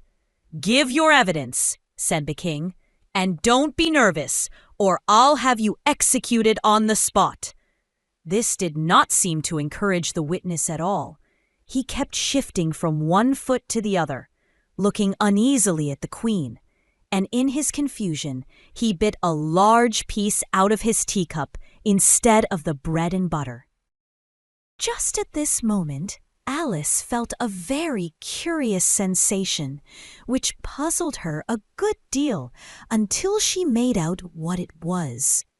She was beginning to grow larger again, and she thought at first she would get up and leave the court. But on second thoughts, she decided to remain where she was as long as there was room for her. "I wish you wouldn't squeeze so," said the Dormouse, who was sitting next to her. "I can hardly breathe." "I can't help it," said Alice very meekly. "I'm growing." "You've no right to grow here," said the Dormouse. "Don't talk nonsense," said Alice more boldly. "You know you're growing too." "Yes, but I grow at a reasonable pace," said the Dormouse, "not in that ridiculous fashion." And he got up very sulkily and crossed over to the other side of the court. All this time, the queen had never left off staring at the Hatter, and just as the Dormouse crossed the court, she said to one of the officers of the court, "Bring me the list of the sinners in the last concert," on which the wretched Hatter trembled so that he shook both his shoes off. "Give your evidence," the king repeated angrily, "or I'll have you executed, whether you're nervous or not." "I'm a poor man, Your Majesty," the Hatter began in a trembling voice, "and I hadn't begun my tea, not above a week or so, and what with the bread and butter getting so thin, and the twinkling of the tea." "The twinkling of the what?" said the king. "It began with the tea," the Hatter replied. "Of course twinkling begins with a T," said the king sharply. "Do you take me for a dunce? Go on." "I'm a poor man," the Hatter went on, "and most things twinkled after that. Only the March Hare said—" "I didn't," the March Hare interrupted in a great hurry. "You did," said the Hatter. "I deny it," said the March Hare. "He denies it," said the king. "Leave out that part." "Well, at any rate, the Dormouse said," the Hatter went on, looking anxiously round to see if he would deny it too. But the Dormouse denied nothing, being fast asleep. "After that," continued the Hatter, "I cut some more bread and butter." "But what did the Dormouse say?" one of the jury asked. "That I can't remember," said the Hatter. "You must remember," remarked the king, "or I'll have you executed." The miserable Hatter dropped his teacup and bread and butter and went down on one knee. "I'm a poor man, Your Majesty," he began. "You're a very poor speaker," said the king. Here, one of the guinea pigs cheered and was immediately suppressed by the officers of the court. As that is rather a hard word, I will just explain to you how it was done. They had a large canvas bag, which tied up at the mouth with strings. Into this, they slipped the guinea pig, head first, and then sat upon it. "I'm glad I've seen that done," thought Alice. "I so often read in the newspapers, at the end of trials, there was some attempts at applause, which was immediately suppressed by the officers of the court, and I never understood what it meant till now." "If that's all you know about it, you may stand down," continued the king. "I can't go no lower," said the hatter. "I'm on the floor, as it is." "Then you may sit down," the king replied. Here the other guinea pig cheered and was suppressed. "Come, that finished the guinea pigs," thought Alice. "Now we shall get on better." "I'd rather finish my tea," said the hatter, with an anxious look at the queen, who was reading the list of singers. "You may go," said the king, and the hatter hurriedly left the court, without even waiting to put his shoes on. "And just take his head off outside," the queen added to one of the officers, but the hatter was out of sight before the officer could get to the door. "Call the next witness," said the king. The next witness was the duchess's cook. She carried the pepper box in her hand, and Alice guessed who it was, even before she got into the court. By the way, the people near the door began sneezing all at once. "If your evidence," said the king. "Shan't," said the cook. The king looked anxiously at the white rabbit, who said in a low voice, "Your Majesty must cross-examine this witness." "Well, if I must, I must," the king said, with a melancholy air, and after folding his arms and frowning at the cook till his eyes were nearly out of sight, he said in a deep voice, "What are tarts made of?" "Pepper, mostly," said the cook. "Treacle," said a sleepy voice behind her. "Collar that dormouse," the queen shrieked out. "Behead that dormouse! Turn that dormouse out of court! Suppress him! Pinch him! Off with his whiskers!" For some minutes, the whole court was in confusion, getting the dormouse turned out, and by the time they had settled down again, the cook had disappeared. "Never mind," said the king with an air of great relief. "Call the next witness." And he added in an undertone to the queen, "Really, my dear, you must cross-examine the next witness. It quite makes my forehead ache." Alice watched the white rabbit as he fumbled over the list, feeling very curious to see what the next witness would be like. "For they haven't got much evidence yet," she said to herself. Imagine her surprise when the white rabbit read out, at the top of his shrill little voice, the name Alice. "Here!" cried Alice, quite forgetting in the flurry of the moment how large she had grown in the last few minutes, and she jumped up in such a hurry that she tipped over the jury box with the edge of her skirt, upsetting all the jurymen onto the heads of the crowd below, and there they lay sprawling about, reminding her very much of a globe of goldfish she had accidentally upset the week before. "Oh, I beg your pardon," she exclaimed in a tone of great dismay, and began picking them up again as quickly as she could, for the accident of the goldfish kept running in her head. And she had a vague sort of idea that they must be collected at once and put back into the jury box, or they would die. "The trial cannot proceed," said the king in a very grave voice, "until all the jurymen are back in their proper places. All," he repeated with great emphasis, looking hard at Alice as he said so. Alice looked at the jury box and saw that, In her haste, she had put the lizard in head downwards, and the poor little thing was waving its tail about in a melancholy way, being quite unable to move. She soon got it out again and put it right. "Not that it signifies much," she said to herself. "I should think it would be quite as much use in the trial one way up as the other."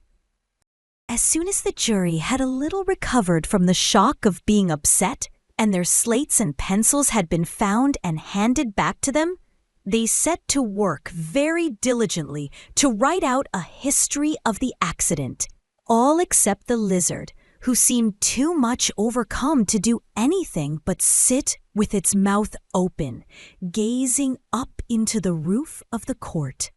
"What do you know about this business?" the king said to Alice. "Nothing," said Alice. "Nothing whatever," persisted the king. "Nothing whatever," said Alice.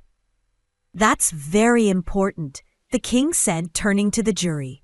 They were just beginning to write this down on their slates, when the White Rabbit interrupted. "Unimportant, your majesty means, of course," he said in a very respectful tone, but frowning and making faces at him as he spoke. "Unimportant, of course I meant," the king hastily said, and went on to himself in an undertone. "Important, unimportant, unimportant, important," as if he were trying which word sounded best. Some of the jury wrote it down important, and some unimportant. Alice could see this, as she was near enough to look over their slates. "But it doesn't matter a bit," she thought to herself. At this moment, the king, who had been for some time busily writing in his notebook, cackled out, "Silence!" and read out from his book, "Rule 42. All persons more than a mile high to leave the court." Everybody looked at Alice.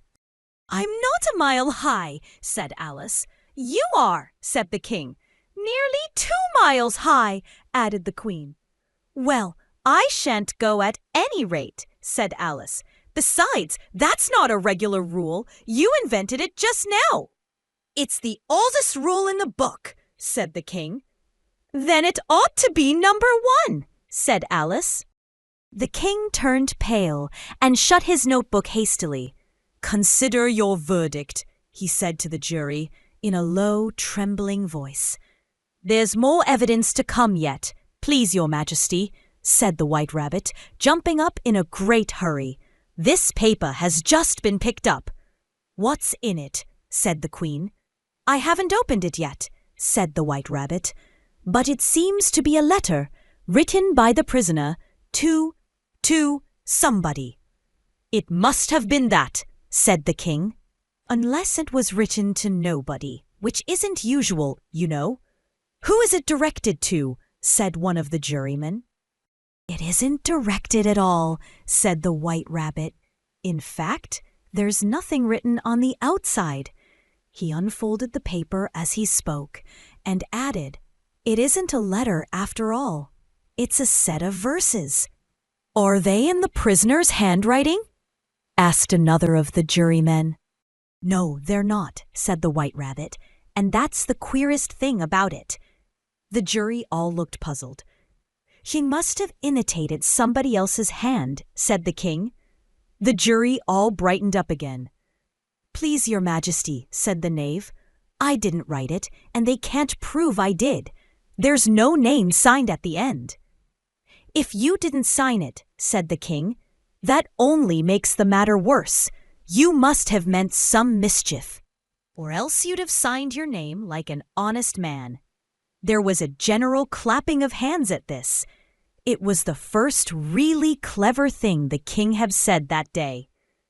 "That proves his guilt," said the queen. "It proves nothing of the sort," said Alice. "Why, you don't even know what they're about." "Read them," said the king. The White Rabbit put on his spectacles. "Where shall I begin, please your majesty?" he asked. "Begin at the beginning," the king said gravely, "and go on till you come to the end, then stop." These were the verses the White Rabbit read. They told me you had been to her and mentioned me to him. She gave me a good character, but said I could not swim. He sent them word I had not gone. We know it to be true. If she should push the matter on, what would become of you? I gave her 1, they gave him 2. You gave us 3 or more. They all returned from him to you, though they were mine before. If I or she should chance to be involved in this affair, he trusts to you to set them free, exactly as we were. My notion was that you had been, before she had this fit, an obstacle that came between him and ourselves and it. Don't let him know she liked them best, for this must ever be a secret, kept from all the rest, between yourself and me. That's the most important piece of evidence we've heard yet, said the king, rubbing his hands. So now, let the jury. If any one of them can explain it, said Alice. She had grown so large in the last few minutes that she wasn't a bit afraid of interrupting him. I'll give him 6pence. I don't believe there's an atom of meaning in it. The jury all wrote down on their slates, she doesn't believe there's an atom of meaning in it. But none of them attempted to explain the paper. If there's no meaning in it, said the king, that saves a world of trouble, you know, as we needn't try to find any. And yet, I don't know, he went on, spreading out the verses on his knee and looking at them with one eye. I seem to see some meaning in them after all. The said I could not swim? You can't swim, can you? He added, turning to the knave. The knave shook his head sadly. Do I look like it? He said, which he certainly did not, being made entirely of cardboard. All right, so far, said the king, and he went on muttering over the verses to himself. We know it to be true, that's the jury, of course. I gave her 1, they gave him 2. Why, that must be what he did with the tarts, you know.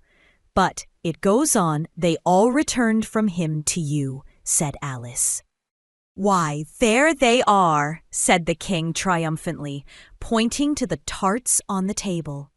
Nothing can be clearer than that.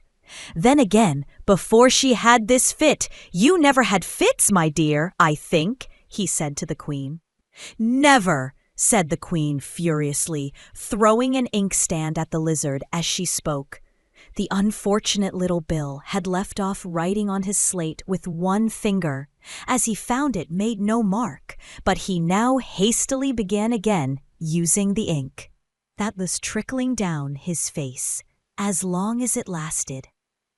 Then the words don't fit you, said the king, looking round the court with a smile. There was a dead silence. It's a pun, the king added in an offended tone, and everybody laughed.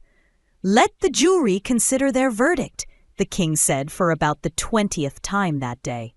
No, no, said the queen. Sentence first, verdict afterwards. Stuff and nonsense, said Alice loudly. The idea of having the sentence first. Hold your tongue, said the queen, turning purple. I won't, said Alice. Off with her head, the queen shouted, at the top of her voice. Nobody moved. Who cares for you, said Alice.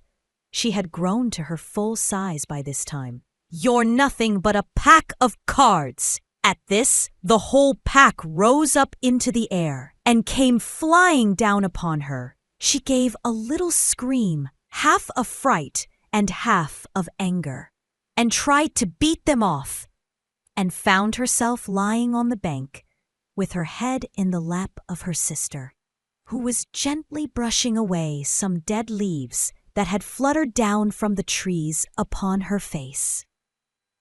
Wake up, Alice dear, said her sister.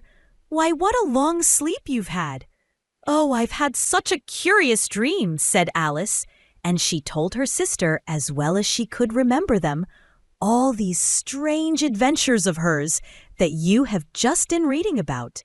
And when she had finished, Her sister kissed her and said, "It was a curious dream, dear, certainly, but now run into your tea, it's getting late." So Alice got up and ran off, thinking while she ran, as well she might, what a wonderful dream it had been.